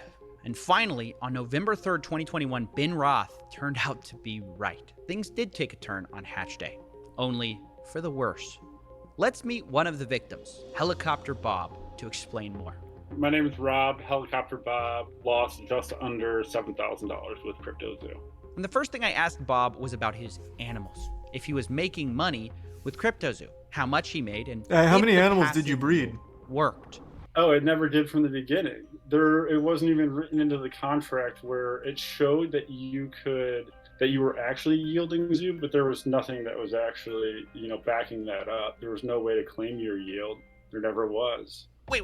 Play that again. Did you hear that? There was no way to claim your yield. There never was. Hold on. I can't believe it. The core mechanic of crypto that you can make money with these stupid animals didn't even work on launch day, and still, to this day, a year later, still does not work, is what the investors are saying. Which, this is just crazy. People spent millions of dollars on these eggs. But it even gets worse because I kept talking to people and I discovered something. Because remember I told you you could buy eggs with those zoo coins? Is this project currently still up? Let's see. It is. Wait, actually it is. So can you still not claim your yield? I don't even know why the fuck I'm asking. Of course you can't. Obviously you fucking can't. This was never designed to be real. What a dumb question. Their last tweet was May 27th.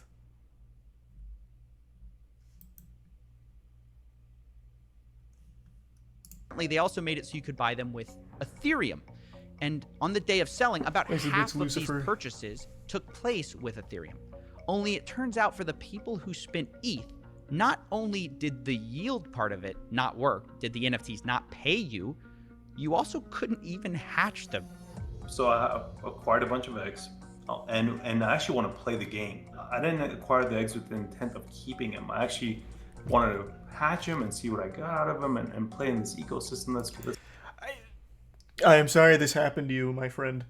What compelled you to want to play this game? There is no game. The game is you buy an egg, and then we give you a stock photo of what this animal might look like with a goofy nose. What is the game?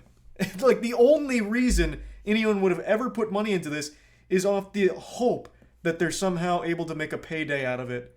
Like, cash in their yield for some kind of profit. There is no, like, actual game mechanics. It is, here's a couple pictures you can look at.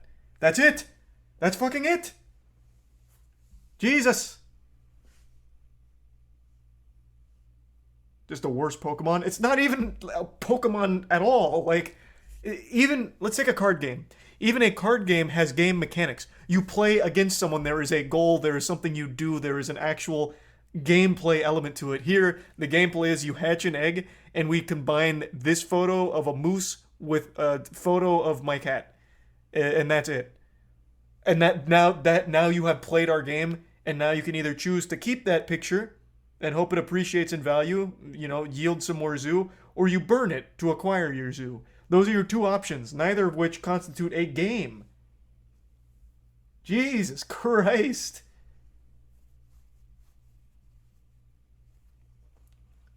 Thanks the Prime Chicken and the resub Bushido. That's been advertised or whatever, right?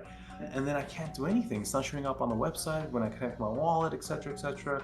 So I'm a little baffled. I'm like, I must be doing something wrong. So I open up a support ticket. I open up a support ticket with CryptoZoo, and Ben Roth is actually the person answering my support ticket. Oh yeah, no, it's down for the moment, but we're working on it. Let me tell you, it's never been up. Wait, you can't even hatch? No, I'm telling you, it's just a picture. There's nothing I could do with it. You're kidding! That's the whole game. It's just a picture. Even when you can't hatch, it's just another picture. You can ask any of those community guys. It's basically worth nothing whatsoever. Wow. So on launch day, basically nothing worked. And a year later, that's still true. Now, after this was discovered, the price of Zoo fell 63% in just 24 hours. And at this point, Logan Paul basically goes silent on CryptoZoo. No more podcast mentions. No more saying he handmade art. CryptoZoo already got millions in investments, but Logan only speaks in the Discord twice over the next year to say, quote, sober, currently shaking my head, and yo. That was his contribution to this project. Meanwhile, his community manager, Ben Roth, was actively claiming that Logan was going to be marketing CryptoZoo any day now. He told people things like, Logan is an uncontrollable marketing guru. It's over when we launch. And when we have a product to market, it'll get marketed. And marketing will crush. I promise you. And this disconnect between Logan abandoning the project and his team on CryptoZoo saying that it was going to be any day now, left investors feeling like they were being led on.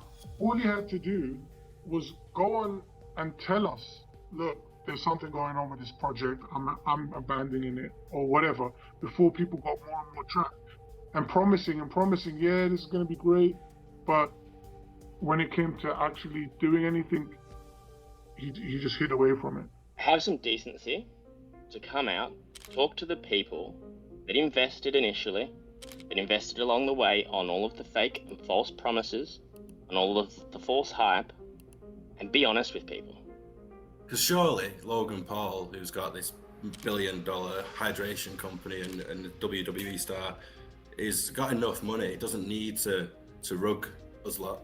And it's because of these false promises about marketing that these poor investors believed in CryptoZoo so long. They sat and watched every Logan Paul episode. It actually is very impressive how far you can get when people just believe that you're too wealthy to exploit them.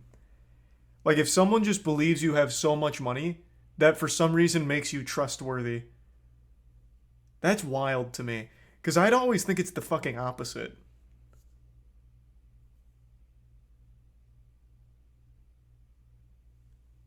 Thanks to the tier 1 Zed, and the Prime Mac, and the resub Giuseppe.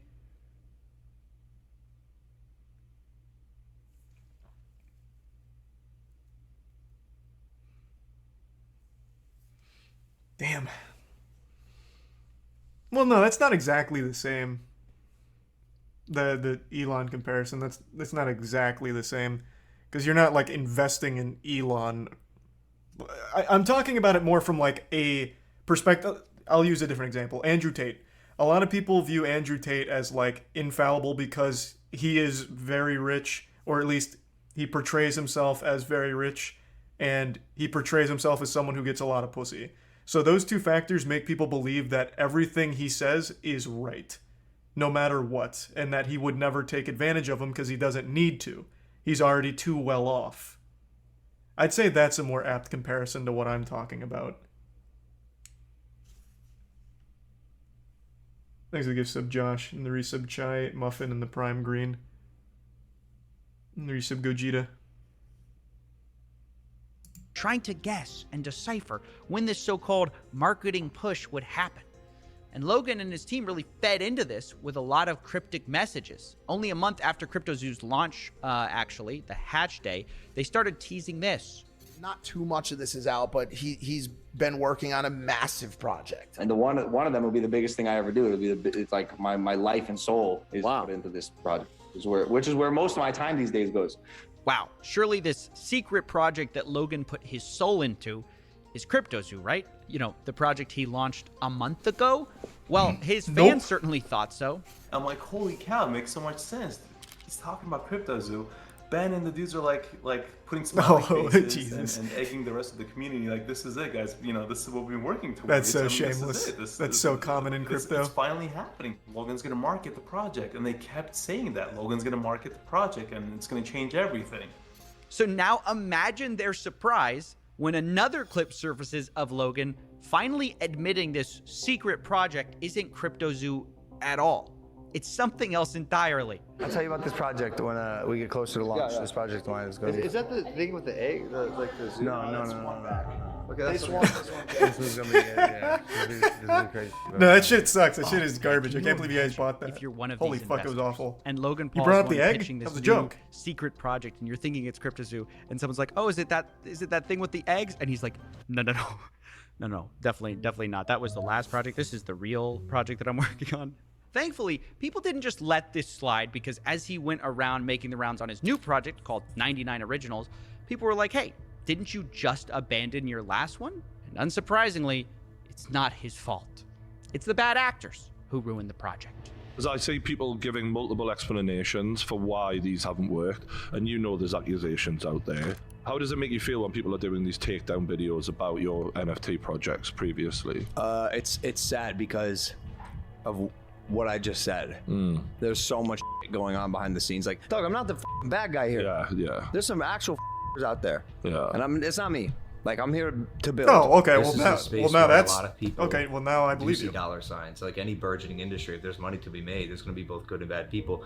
Okay, well, at least we set the record straight. Space. I'm learning all of it. We had an issue with CryptoZoo, where our lead developer took the code that he made, fled to Switzerland, and like held it hostage for $1 million.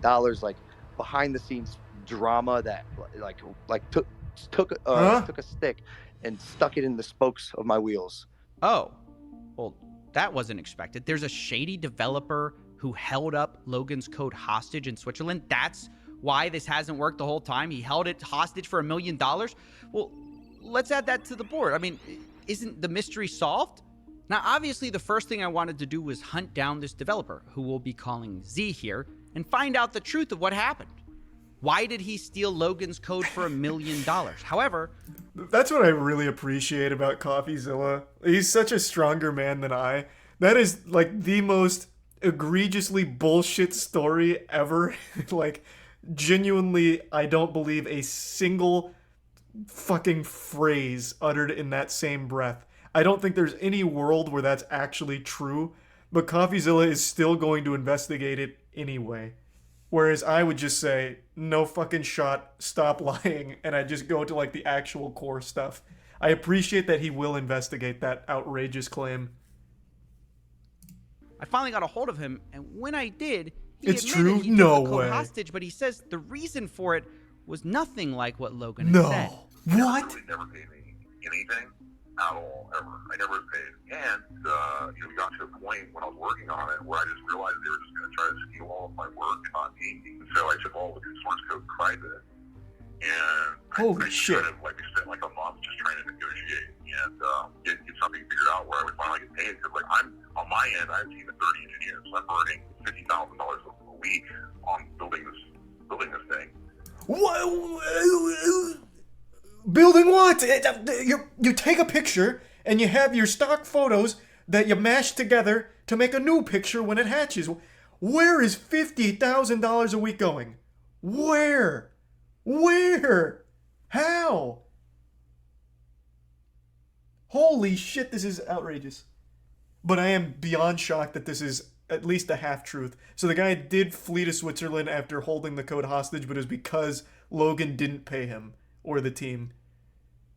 So he was telling a half-truth on the situation. I can't believe any part of it was true. That is already quite the twist for me. And the only thing they brought to the table were a bunch of Photoshop JPEGs. So Z claims he wasn't blackmailing anyone. He had to hire a team to develop this whole thing, and he just wanted to be paid for the work they did. According to him, they negotiated a $1 million payday for this whole project. And from the second I heard that, I thought, oh, that's interesting, because Logan claims he spent $1 million on this whole thing. And this developer saying he's owed $1 million on this project. Now, I didn't want to just take one person's word for it, so I later confirmed with another developer who worked for something called the Blockchain Center that he also hadn't been paid. We've been paid nothing. I would have loved to have Zoo, but I don't have any. So that's multiple sources working on the CryptoZoo team project who were not paid. Now, obviously, these are big accusations, which is why I wanted to confront Logan Paul on them. But unfortunately, we're not exactly on speaking terms. So I wondered, how could I speak to Logan without speaking to Logan? And that's when I found out there was someone who might know just as much about this whole story.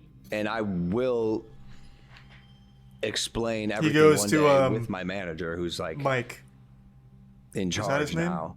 Logan Paul's manager, a guy named Jeff Levin. Oh, Jeff. He might be Fuck. just what we need Jeff, to not settle this whole thing. So I gave him a call. Hello? Hey, Jeff. Hey, sorry to bother you. This is Steven with CoffeeZilla. I'm calling because I've heard reports that CryptoZoo hasn't paid their development team, and I'm just reaching out for comment before I do this story. I got your number from one of the development team, and they just wanted to... I just want to follow up on that. I have no comment for it. Okay, Oh, well, fair enough. Are you guys Okay. denying it, or are you saying it's not true? Just no comment. I don't think that the information is true. Okay, because they're saying $1 million hasn't been paid in development for CryptoZoo, and Logan Paul said publicly that it has been paid. So, I mean, it's pretty serious accusation, and obviously, I don't want to just run a story. If you guys have a whole side to your story here, Your job as someone that is reporting news is to actually verify correct news. Well, that's why I'm calling you. I know, and that's legal grounds for that stuff. So I'm just telling you, legally, you have to report correct news with verifiable information. Right, that's why I'm calling you. They've given me a lot of things. What the fuck is happening?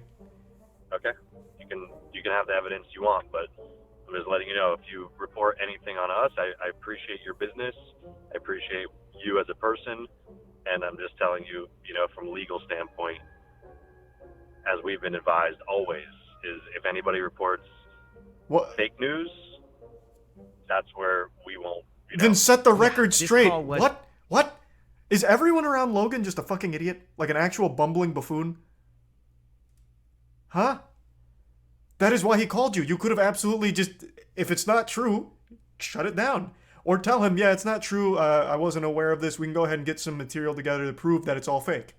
Bang. Right then and there. You don't have to immediately tell CoffeeZilla all the evidence or anything. Just say like, hey, it's not true. If you can give us some time, we can get together all the material and send it your way to prove that they're being dishonest about the information. Simple. Jesus Christ, Logan, hire me as your manager. Jesus. could have saved you a massive fucking headache if this is all fake. How can you be so dumb?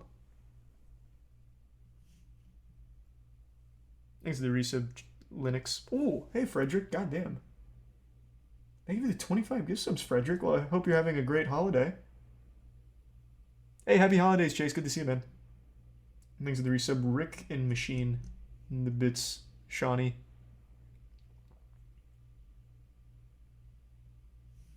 A mess. Jeff, Logan's manager, seems to be implying that I'm not allowed to repeat allegations his own development team made, even though Logan can go on podcasts and publicly accuse those developers of stealing his code. Not only that, he's the one who refuses to provide any evidence, but seems to sort of be implying that maybe we'll sue you if you tell this to anyone, which he then denies doing when I ask him if that's what he's doing. Told you I have no comment to it. Telling you once again, from a legal standpoint, you have to report truth. If you do not is this an verify NPC? truth, Why does he keep saying this? then you're just allegations, and those then will be handled the way that we want to handle it. Okay. I understand you may have graduated Arizona State with the business degree, but holy shit, that is not being put to good use here, Jeff. You must have fallen ass backwards into this position. He is calling you so that way you can defend against the allegations. You don't have to do it right now on the phone call. Just say they're not true, and we will defend them. And here's our evidence. We can eventually get you our evidence. It is that simple. Like, it is that fucking simple. How dumb is this guy? Like, oh my god. He is calling you because he is trying to verify it as a trustworthy source. He wants the whole story. And how the fuck else is he supposed to verify it without talking to you? The team, the people behind it, the ones who now have the allegations. You are the only ones that can verify the authenticity of the claims. He can't go to the Better Business Bureau, who's somehow going to be having all the fucking answers to this. This guy is so dumb. He is so unbelievably dumb. And then making that like a sly little threat about it.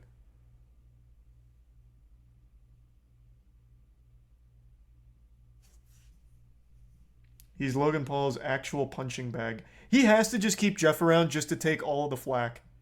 That's got to be the only reason. He's like a little public spittoon for Logan Paul. Oh, what? No, I would have absolutely denied these things. Oh, that's just Jeff. Jeff, man, he's so fucking dumb. Yeah, no, oh my god, I can't believe Jeff. What a silly guy.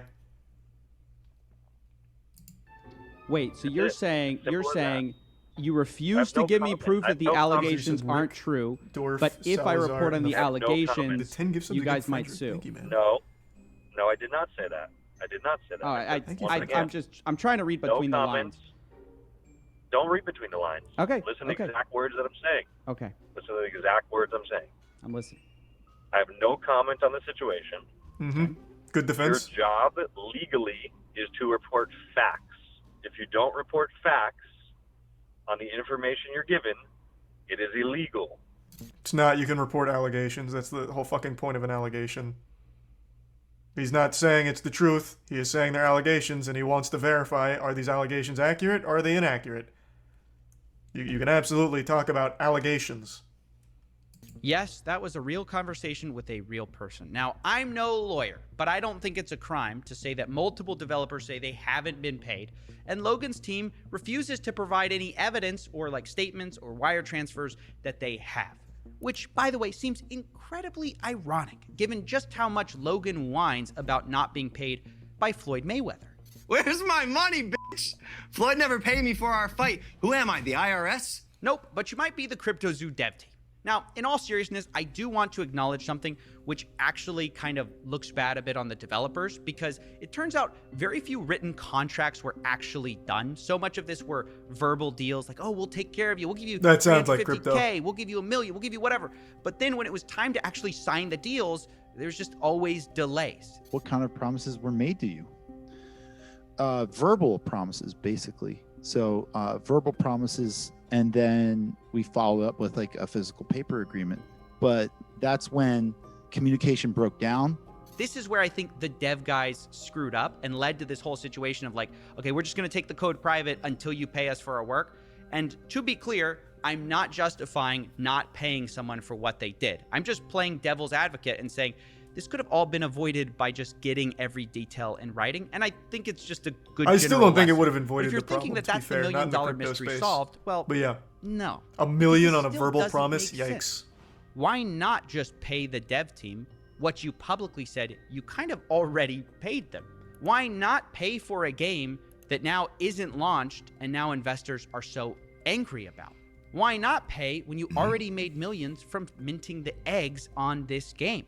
Well, this is where things get even stranger, because right when I was ready to pin everything on Logan, and believe me, he is at fault, I was speaking to the Z developer, and I heard a name that I hadn't heard before. I basically, Lana Rhodes. Eddie promised Oh. me 5% of the tokens and $1 million. He literally never paid me. Wait a second. Who's Eddie? I thought that all of this was Logan Paul. I only put it together when the Blockchain Center guys also said a similar thing about their deal. They said they were promised $350K and it was Ibanez. They say they had no communications with Logan. But we know they weren't talking about different people. They both dealt with the same guy.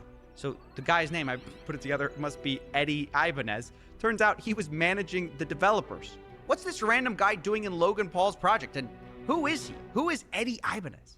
It's a made-up name. That's a made-up Yes, name, hi, isn't my it? name's Eddie Ibanez, lead developer here at CryptoZoo. Oh, This never mind. reporter said Damn, Eddie's thought it was gonna be a entire crazy story plot twist. is fake. Wait, what? To continuously lie, lead people on, hype people up, to put more money in, all the while in the background, things are going down, things are hitting the fan, and you've left us holding the bag. Logan, you stole 40 million in tokens from me. You are a scam artist. You are a liar, and you betrayed your own community. You aren't that guy. Logan replies, oh, trust me, bro. I am that guy. What? This shit is actually playing out like a movie. I lost around $50,000 in cryptos. I lost $40,000. $500,000 Australian. I'm telling you, it's just a picture. There's nothing I could do with it. Wait, you can't even hatch? No.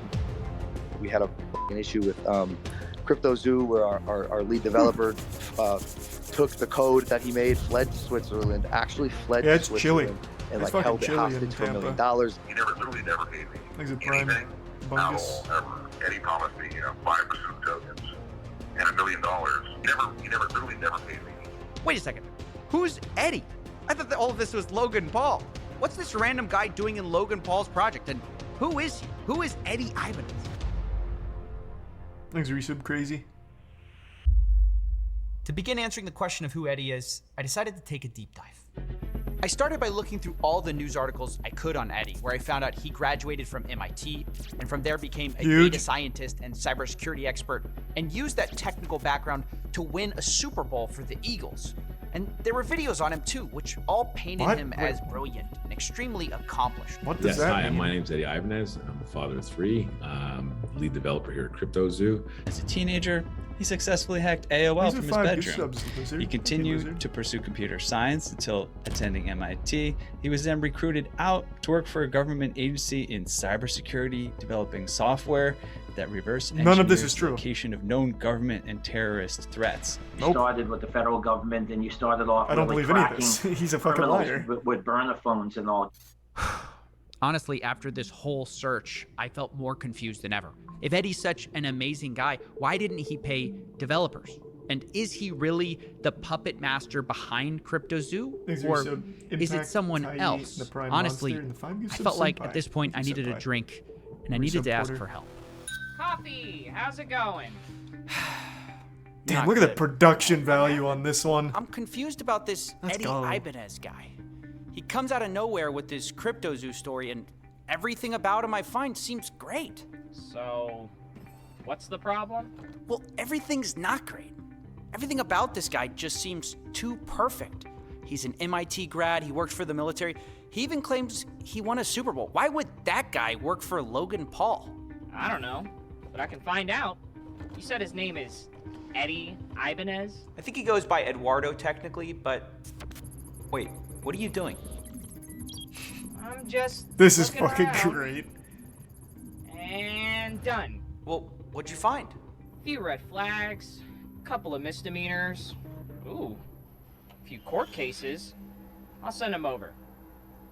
He got sued by his landlord for not paying rent, sued by his credit card company for not paying his bill. You can skip that stuff. I just need whatever's relevant to CryptoZoo. Well, that's basically it. Other than... hold on. No, wait, I did find something. Look at this.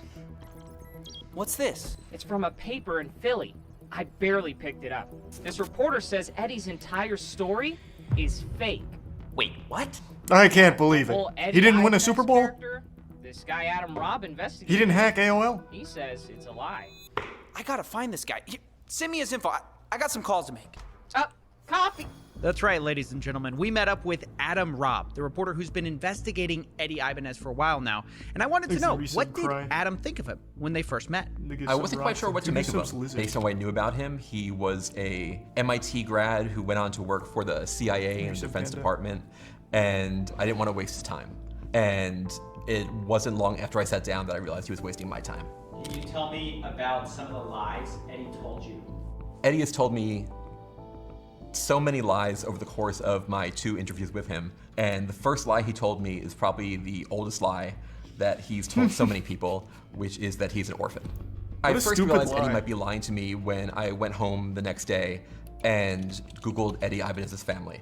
I found a video of Eddie and his wife making rice pudding on a Fox and Friends segment on Fox News. Why is he there? And Eddie's wife, Jackie, explained that she learned the recipe from Eddie's mother. So in that picture, you've got Jackie Ibanez. You know her along with her husband Eddie and her 2 little girls. You love rice pudding. Why is this a family recipe? Okay, so Eddie's mom made this rice pudding once. Wait, Eddie's mom? I thought Eddie was an orphan.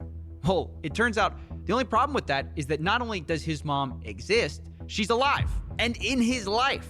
And it turns out it wasn't just Adam that heard this story either. Was he like adopted, maybe? Did you ever meet his mother or his parents? I did meet his mother. Did he ever tell you he was an orphan? Yes. How did he square that with you? So that's why I'm so confused. He told me he was an orphan and all this stuff, but then I meet his mom. He told me he was an orphan, and then I met his mother, is quite the string of words. But as insane as these lies are, let's be real, it doesn't explain why CryptoZoo failed. But the next lies kind of do, because part of Eddie's story is also that he went to MIT, where he was recruited to the CIA. And it's part of why he was so attractive as a lead developer. All Orphan the being wild lost both experiences that he had parents. had. But it's just I was not thinking true. maybe he's using it as like the MIT registrar's at office, an orphanage, and I asked if not necessarily Eddie Ibanez orphaned attended the with the school, loss of the and parents. But they confirmed I'm giving in so absolute terms much that he never benefit attended of the doubt to a That's fucking right. loser The whole for orphan no to reason. MIT origin story, it wasn't true. And Eddie's whole backstory from here kind of falls apart as well. How could he have been recruited to a government agency out of MIT if he never went to MIT? If this is all seeming crazy to you, you might ask yourself, who would believe all this? And this is where Eddie shines. He kind of had a gift for getting people to believe in the lies he told, especially super rich and powerful people for some reason. Like take, for instance, this story, him winning the Super Bowl for the Philadelphia Eagles. He managed to convince the owner of the New York Yankees that it was true, Barry Klarberg, who completely bought into it without question and told the same story later in a college seminar. Let's jump right into the work that you did for the Philadelphia Eagles, which led to a Super Bowl championship, led to you getting What a work Super did he Bowl claim ring. to do for the Tell Eagles? us exactly what your job was to do for them and how it worked out.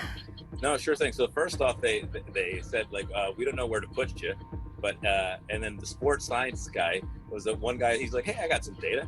I'm interested. So so we took in his data, and then we found out that these players, what happens is it's like a player as they run around, they get at certain fatigue levels. So if you ever played Street Fighter, the video game, there's like a red bar at the top, and every time you hit the red bar, it goes down until you die, KO, right? So then we're trying to figure out kind of what that is for a player, and on an injury level, right? There's an injury bar that gets knocked down and that gets KO'd.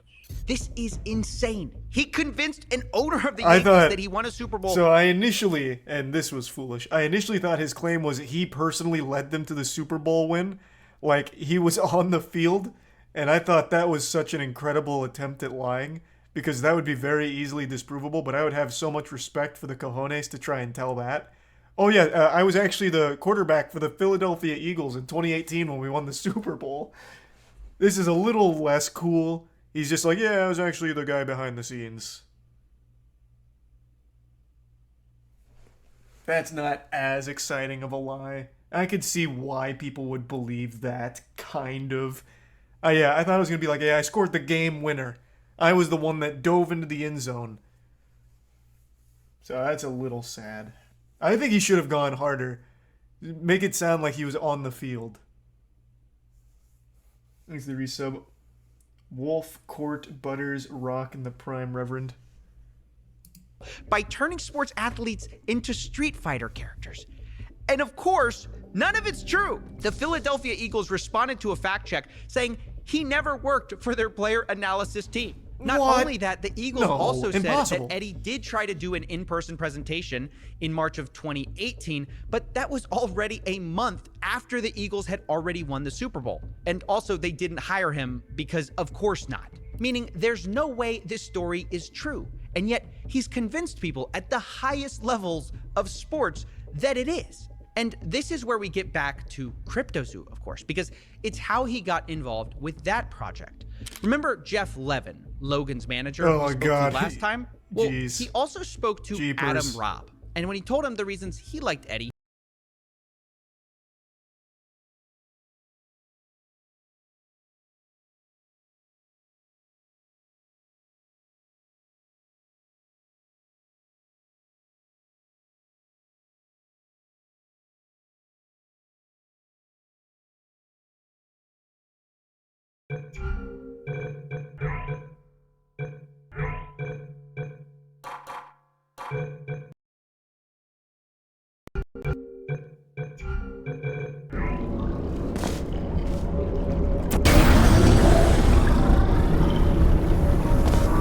I'll give you credit.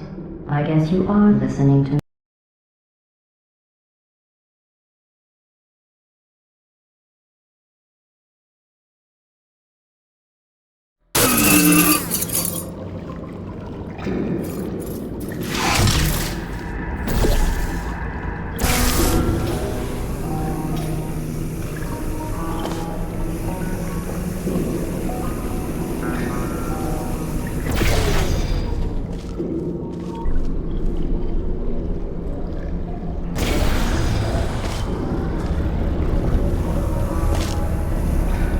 I'll give you credit. I guess you are listening to me. But for the record, you don't have to go that slowly.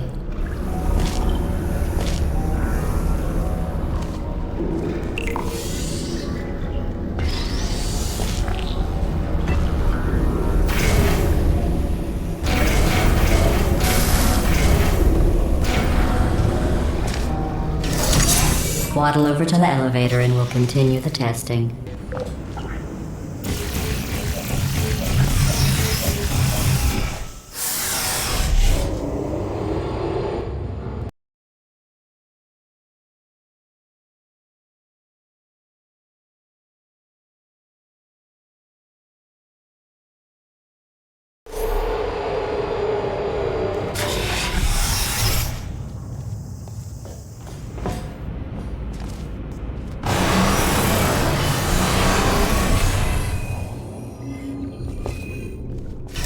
This next test involves the Aperture Science Aerial Faceplate. It was part of an initiative to investigate how well test subjects could solve problems when they were catapulted into space. Results were highly informative. They could not. Good luck.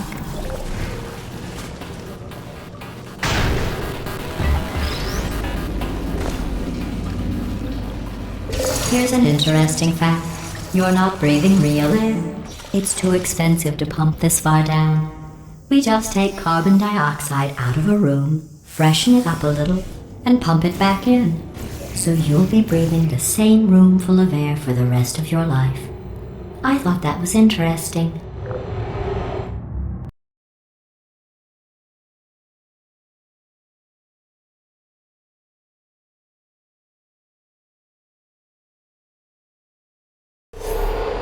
Let's see what the next test is. Oh, advanced aerial faceplates. Well, have fun soaring through the air without a care in the world. I have to go to the wing that was made entirely of glass and pick up 15 acres of broken glass. By myself.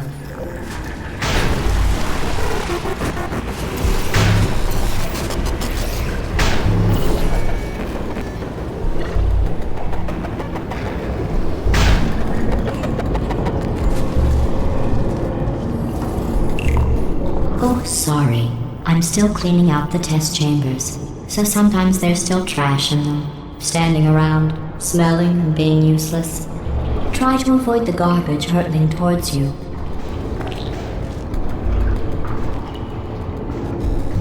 You don't have to test with the garbage. It's garbage.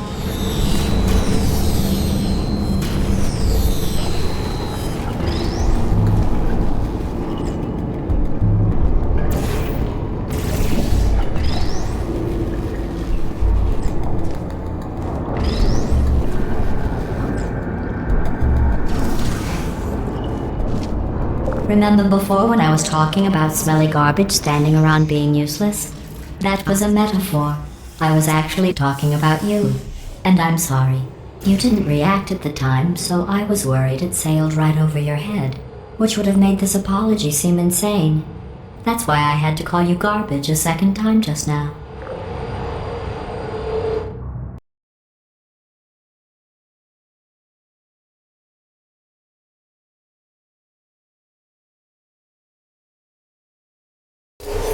Did you know that people with guilty consciences are more easily startled by loud noises?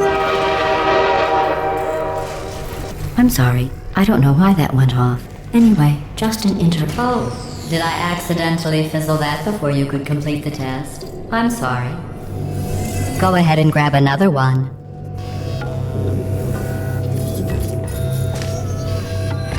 Oh, no. I fizzled that one too. Oh well. We have warehouses full of the things. Absolutely worthless. I'm happy to get rid of them.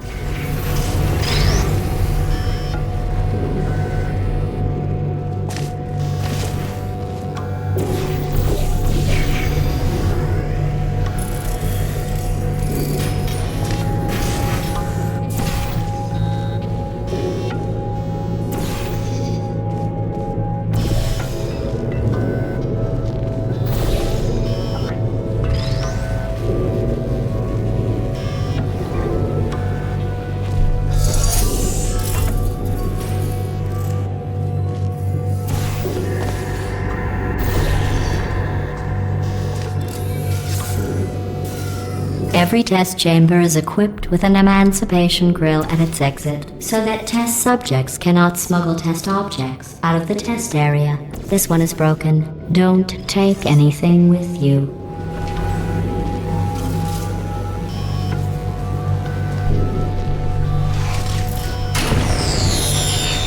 I think that one was about to say, I love you.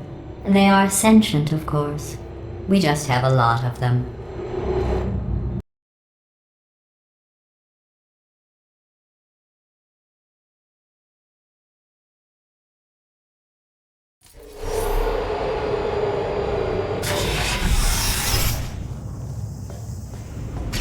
This next test involves emancipation grills. Remember, I told you about them in the last test area that did not have one.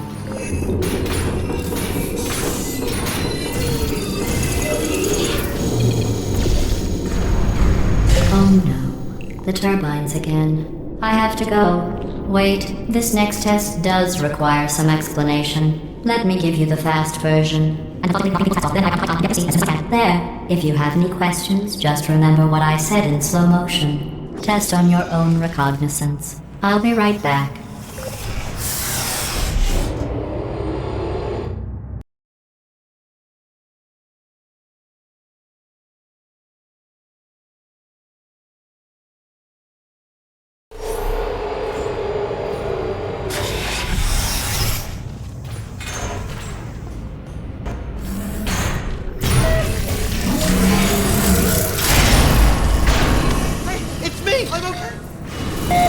Well, I'm back.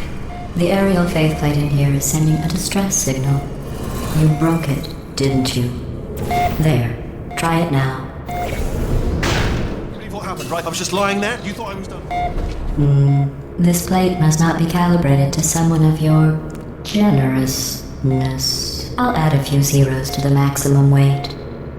You look great, by the way. Very healthy. Try it now. Right? Couldn't believe it either. You seem to have defeated its load-bearing capacity. Well done. I'll just lower the ceiling.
Look at you, sailing through the air majestically, like an eagle, piloting a blimp.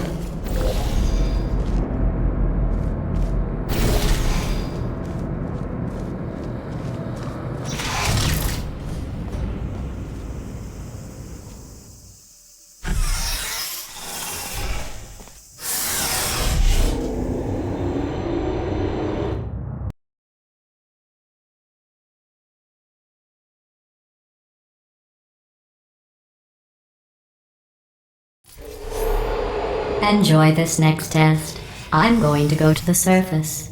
It's a beautiful day out. Yesterday I saw a deer. If you solve this next test, maybe I'll let you ride an elevator all the way up to the break room. And I'll tell you about the time I saw a deer again.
Well, you passed the test. I didn't see the deer today. I did see some humans, but with you here I've got more test subjects than I'll ever need.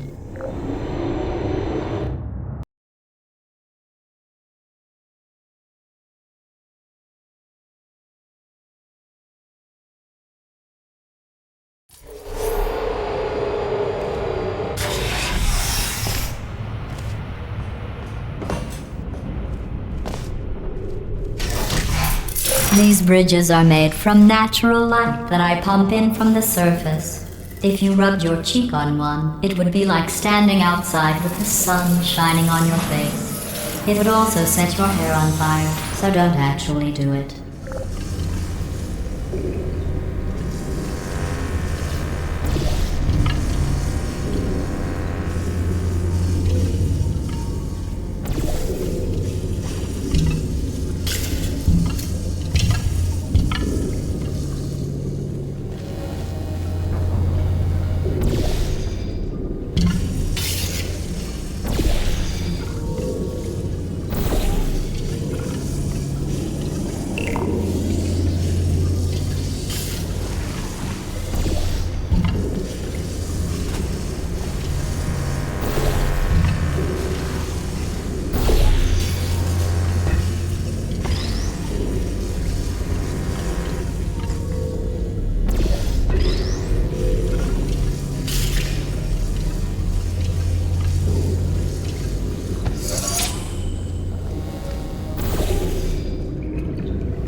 Excellent. You're a predator, and these tests are your prey. Speaking of which, I was researching sharks for an upcoming test. Do you know who else murders people who are only trying to help them? Did you guess sharks? Because that's wrong. The correct answer is nobody. Nobody but you is that pointlessly cruel.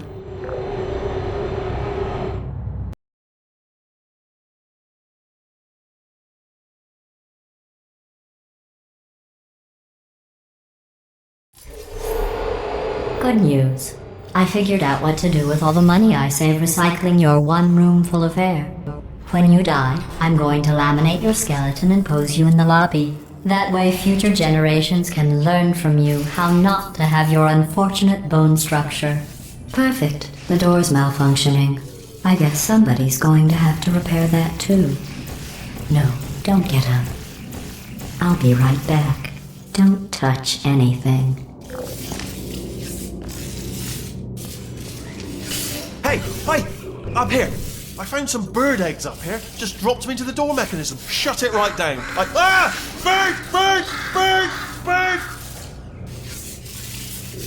Okay, that's probably the bird in it that laid the eggs. Livid. Okay, look, the point is, we're gonna break out of here, alright? Very soon, I promise. I just have to figure out how to break us out of here. Here she comes. Just keep testing. Remember, you never saw me. I went and spoke with the door mainframe. Let's just say he won't be, well, living anymore. Anyway, back to testing.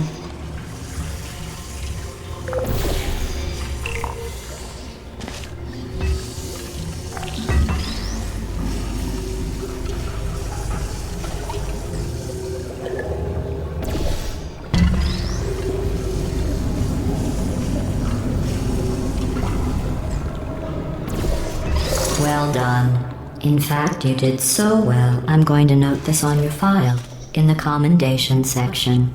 Oh, there's lots of room here. Did well. Enough.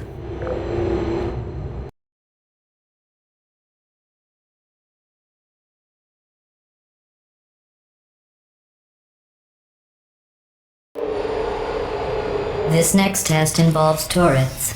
You remember them, right? They're the pale spherical things that are full of bullets. Oh wait, that's you in 5 seconds. Good luck.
To maintain a constant testing cycle, I simulate daylight at all hours and add adrenal vapor to your oxygen supply.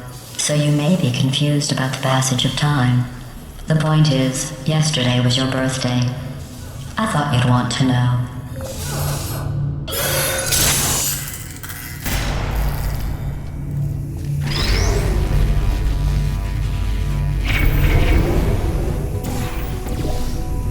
You know how I'm going to live forever, but you're going to be dead in 60 years? Well, I've been working on a belated birthday present for you. Well, more of a belated birthday medical procedure. Well, technically, it's a medical experiment. What's important is it's a present.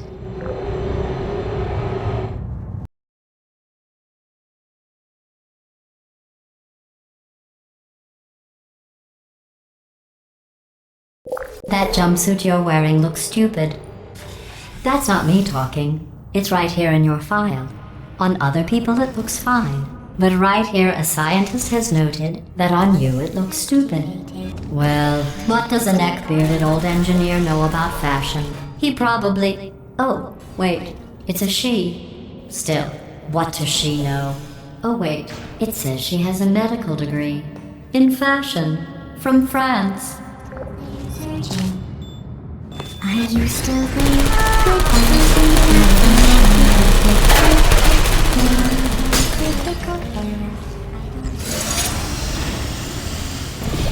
activated.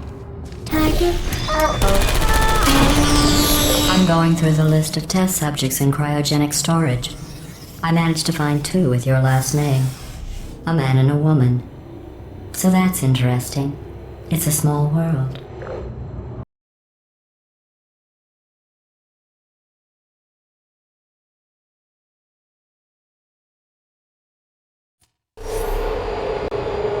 I have a surprise waiting for you after this next test. Telling you would spoil the surprise. So I'll just give you a hint. It involves meeting 2 people you haven't seen in a long time.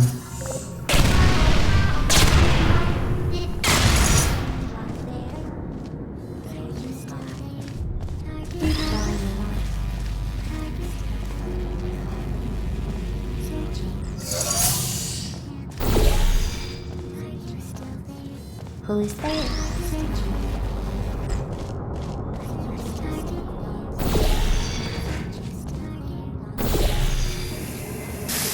Are you still there searching?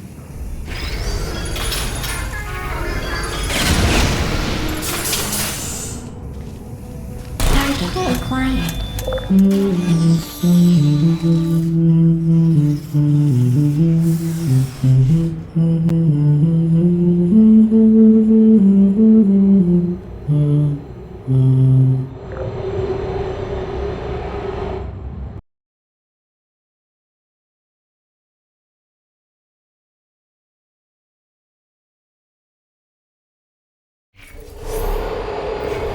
It says this next test was designed by one of Aperture's Nobel Prize winners.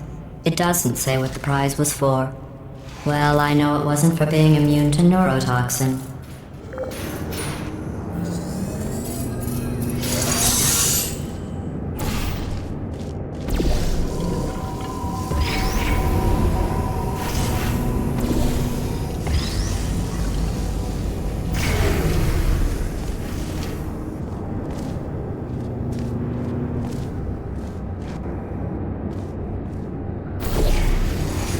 I bet you think I forgot about your surprise. I didn't. In fact, we're headed to your surprise right now. After all these years, I'm getting choked up just thinking about it.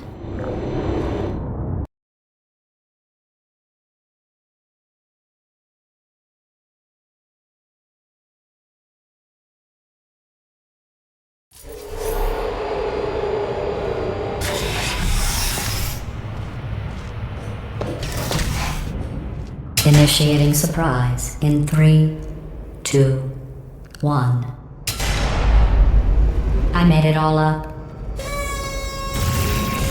Surprise. Oh, come on. If it makes you feel any better, they abandoned you at birth. So I very seriously doubt they'd even want to see you.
I feel awful about that surprise.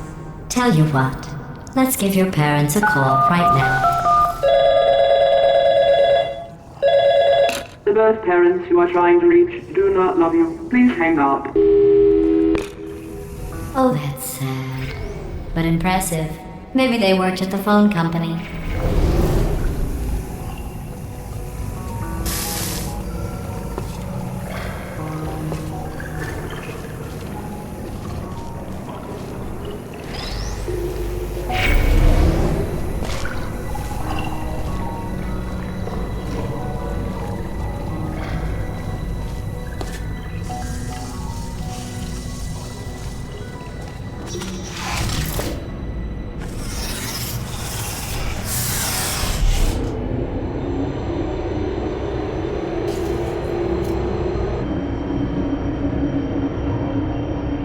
How's it going? I talked my way onto the old nanobot work crew rebuilding this shaft. They are really small. So, I know, Jerry. No, I'm on a break, mate. On a break. Ah! Just hang in there for 5 more. What, Jerry? You can't fire me for that. Yes, Jerry. Or maybe your prejudiced work site should have accommodated a nanobot of my size. Thanks for the hate crime, Jer. See you in court, mate. Anyway, look, just hang in there for 5 more chambers.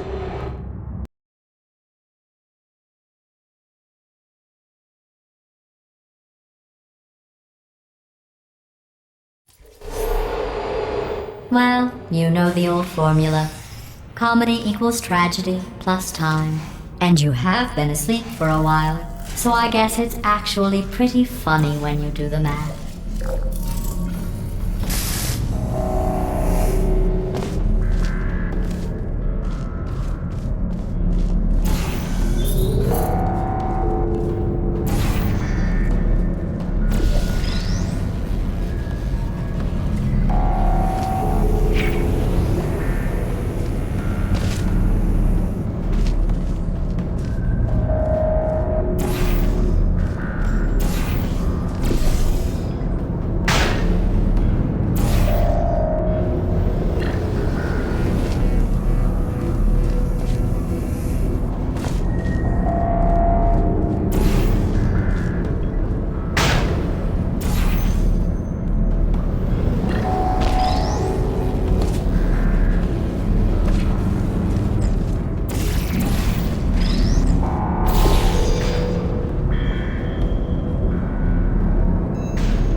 I thought about our dilemma, and I came up with a solution that I honestly think works out best for one of both of us.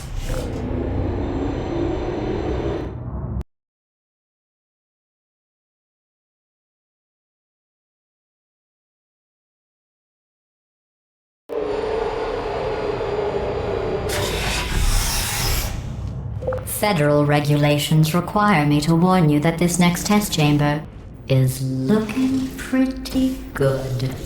That's right, the facility is completely operational again.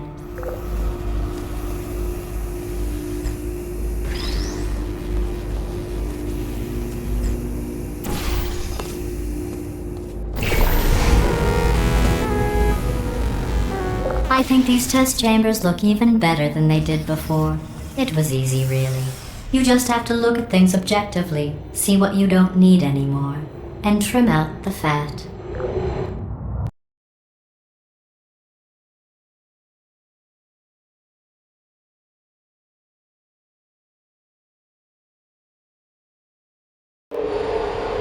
I've got a surprise for you after this next test. Not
a fake, tragic surprise like last time.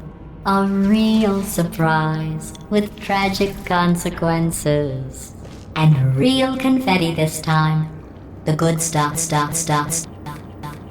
Our last bag. Part of me's going to miss it. But at the end of the day, it was just taking up space. What's going on? Who turned off the lights?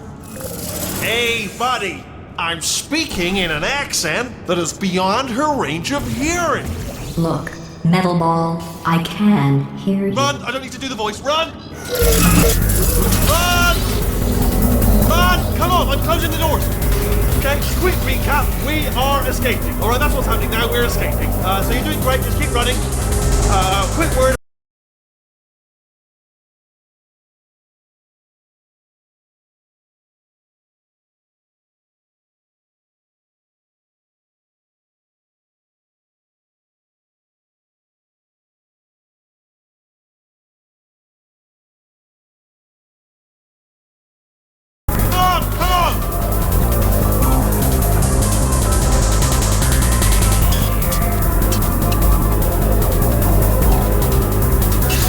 This way! The irony is you were almost at the last test. Here it is. Why don't you just do it? Trust me, it's an easier way out than whatever asinine plan your friend came up with. Oh, what? How stupid? Oh! Come on, let's go.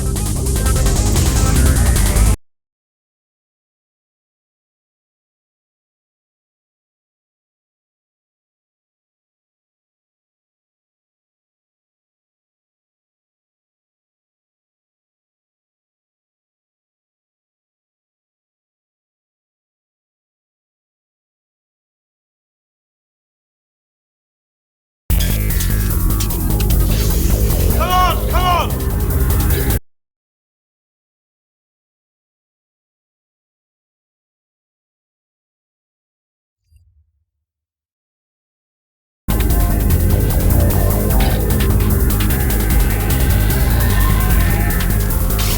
Ah! What's going on in there? Can you get out? How to get you out of there? I heard gunfire. It's a bit late, this, but look out for gunfire. Probably doesn't help it. You're okay? Great, come on. This way, this way.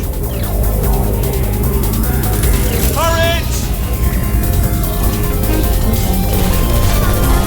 Go, go, go, go.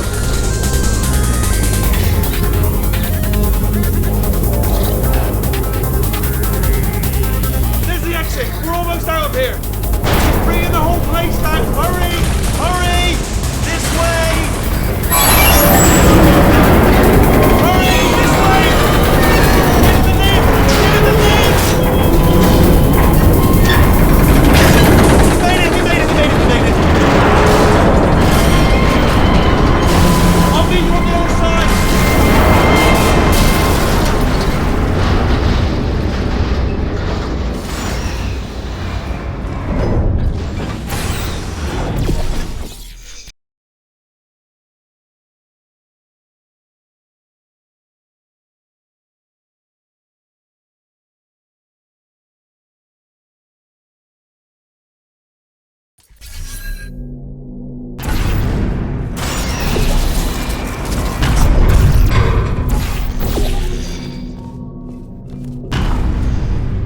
Ah, brilliant! You made it through. Well done. Okay, follow me. We've still got work to do. What's happening? Okay.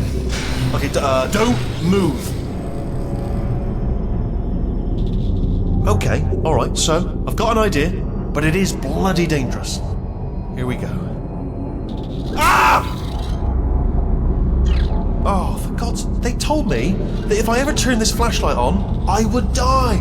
They told me that about everything. I mean, I don't even know why they bothered giving me this stuff if they didn't want me to use it. It's pointless. Man!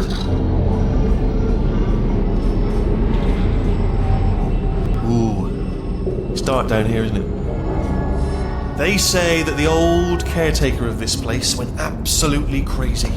Chopped up his entire staff of robots. All of them robots. They say at night you can still hear the screams of their replicas. All of them functionally indistinguishable from the originals. No memory of the incident. Nobody knows what they're screaming about. Absolutely terrifying. Though obviously not paranormal in a meaningful way.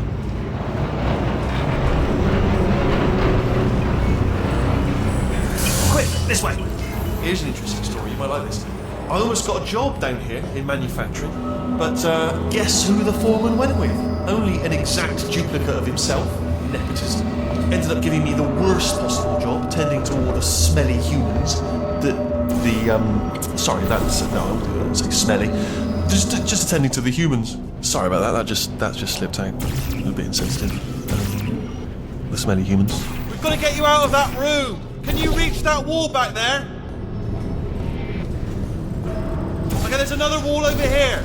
Oh, I'll tell you, humans. Oh, love them. Just the way they look. Great, and their folklore, wonderful and very colourful.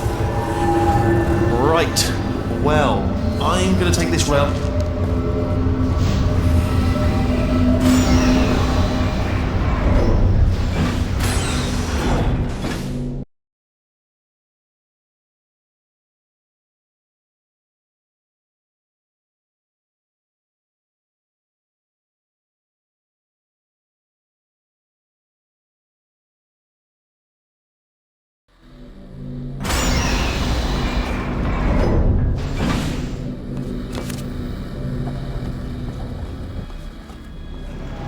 Turret redemption lines active.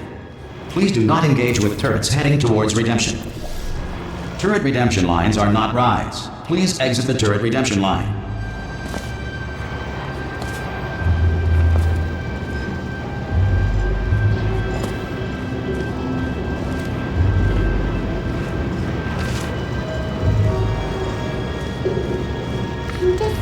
Thank you. Get mad. Thank you. Don't make lemonade.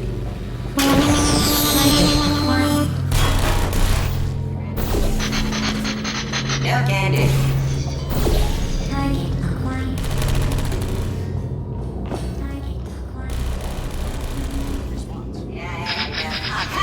Guys. Template. Response. Template. Response. Oh, thank God. You saved my bacon, Tom. Where we go? Is this a jailbreak? Can't say a thing. Template. Response. Oh, brilliant. You made it through. Well done. Follow me. You're going to love this. Template. Almost there. Ta-da! Only the turret control center. Thank you very much. See that scanner right there, right? It's deciding which turrets to keep and which to toss, and it's using that master turret there as a template. Now, if we pull out the template turret, it'll shut down the whole production line. Right, I'm gonna have to hack the door so that we can get at it. Technical, you'll need to turn around while I do this. Done! Hack. Response. Okay, go on, just pull that turret out. Better open fire. Template. What are you? Oh, brilliant! That's brilliant! New template accepted. If we're lucky, she won't find out all her turrets are crap until it's too late. Classic. Okay, keep your eye on the turret line. I'm gonna go and hack the door open. Response. Okay, I'm about to start hacking. It's a little bit more complicated than it looked from your side. It should take about 10 minutes. Keep one eye on the door. This door's actually pretty complicated. Ah! How long's the door been open? I mean, was there any sort of announcement before it opened? Like a buzzer or an alarm of some kind? Or like a hacker alert? I mean, fair enough, the important thing is it's open, but just mention in the future. Cough or something. Alright, now, she can't use her turrets, so let's go and take care of that neurotoxin generator as well. Bring your daughter to work day. That did not end well. And 40 potato batteries. Embarrassing. I mean, I realise they're children, but still, low-hanging fruit and all that. Barely science, really, is it? Baking soda volcano. Well, at least it's not a potato battery, I'll give it that, but it's not terrifically original, is it? You know what I mean? Not exactly primary research, even within the child sciences. Look at that, it's growing right up into the ceiling. The whole place is probably overrun with potatoes at this point, isn't it? At least you won't starve, though.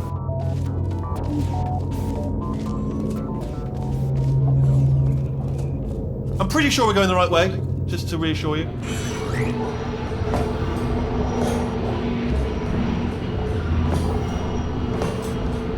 Don't worry, I'm absolutely guaranteeing you 100% that it's this way. No, it's not this way. Okay, let's try this way.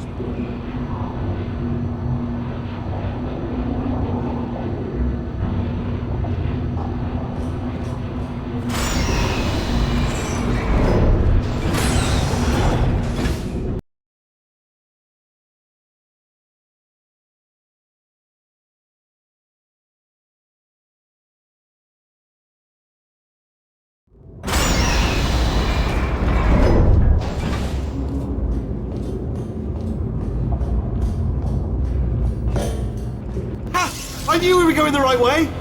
This is the neurotoxin generator. Bit bigger than I expected. Not going to be able to just, push it over. Have to apply some cleverness.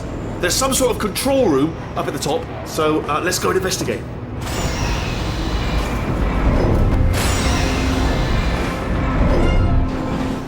There's our handiwork. I shouldn't laugh, really. They do feel pain of a sort. It's all simulated, but real enough for them, I suppose.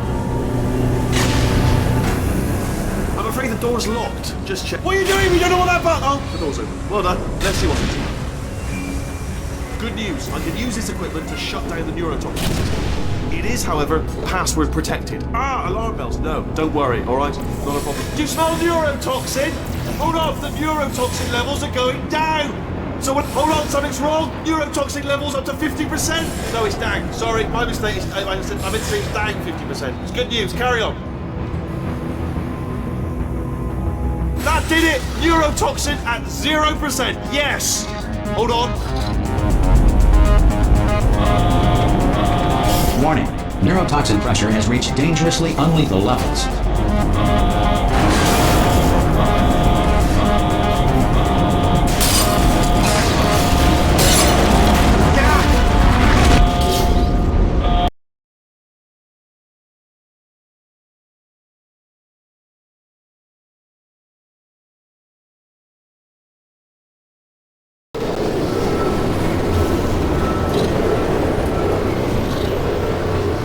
This should take us right to her. I can't believe I'm finally doing this. Woo! I knew this would be fun. They told me it wasn't fun at all, so they said it's not fun at all. And I believed them. I don't know, I was a fool to myself. And I'm loving this. Whale of a time. This place is huge. And we're only seeing the top layer. It goes down for miles. All sealed off years ago, of course. We should be getting close. Oh, I cannot wait to see the look on her face. No neurotoxin, no turrets. She'll never know what hit her. Hold on, because I might not have thought this next part completely through. I'm going the wrong way. Get to her. I'll find you.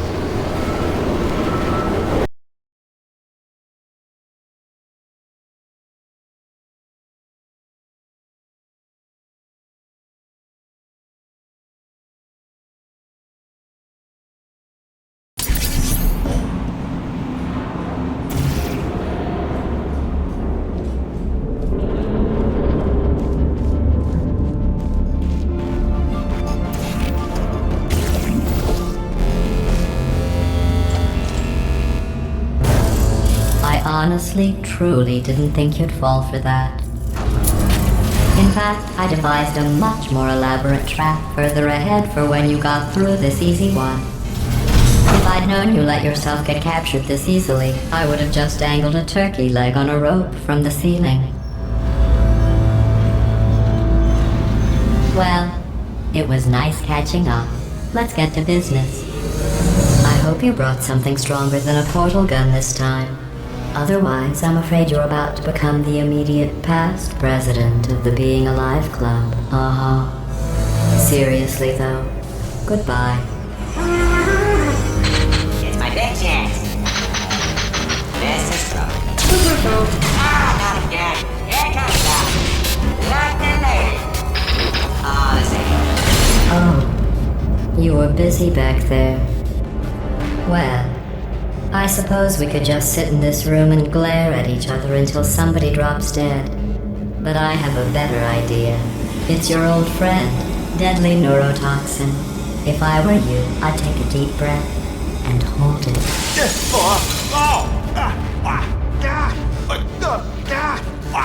Hello. I hate you so much. Warning. Central core is 80% corrupt. That's funny. I don't feel corrupt. In fact, I feel pretty good. Alternate core detected. Oh, that's me they're talking about. To initiate a core transfer, please deposit substitute core in receptacle. Torch. Substitute core accepted. Substitute core. Are you ready to start the procedure? Yes. Corrupted core. Are you ready to start the procedure? No. Oh, yes she is. No. Stalemate detected. Transfer procedure cannot continue. Yes. Pull me out. Unless a stalemate associate is present to press the stalemate resolution button. Pull me out. Leave me in. Not so fast. Think about this. You need to be a trained stalemate associate to press that button. You're unqualified. Stalemate resolved. Go! Wait, what if this hurts? What if this really hurts? I didn't think of that. Oh, it will. Believe me, it will. Are you just saying that, or is it really gonna hurt? You're just saying that, aren't you? No, you're not. It is gonna hurt, isn't it? Exactly how painful are we? Ah! Get my hands off me. No! Stop! No!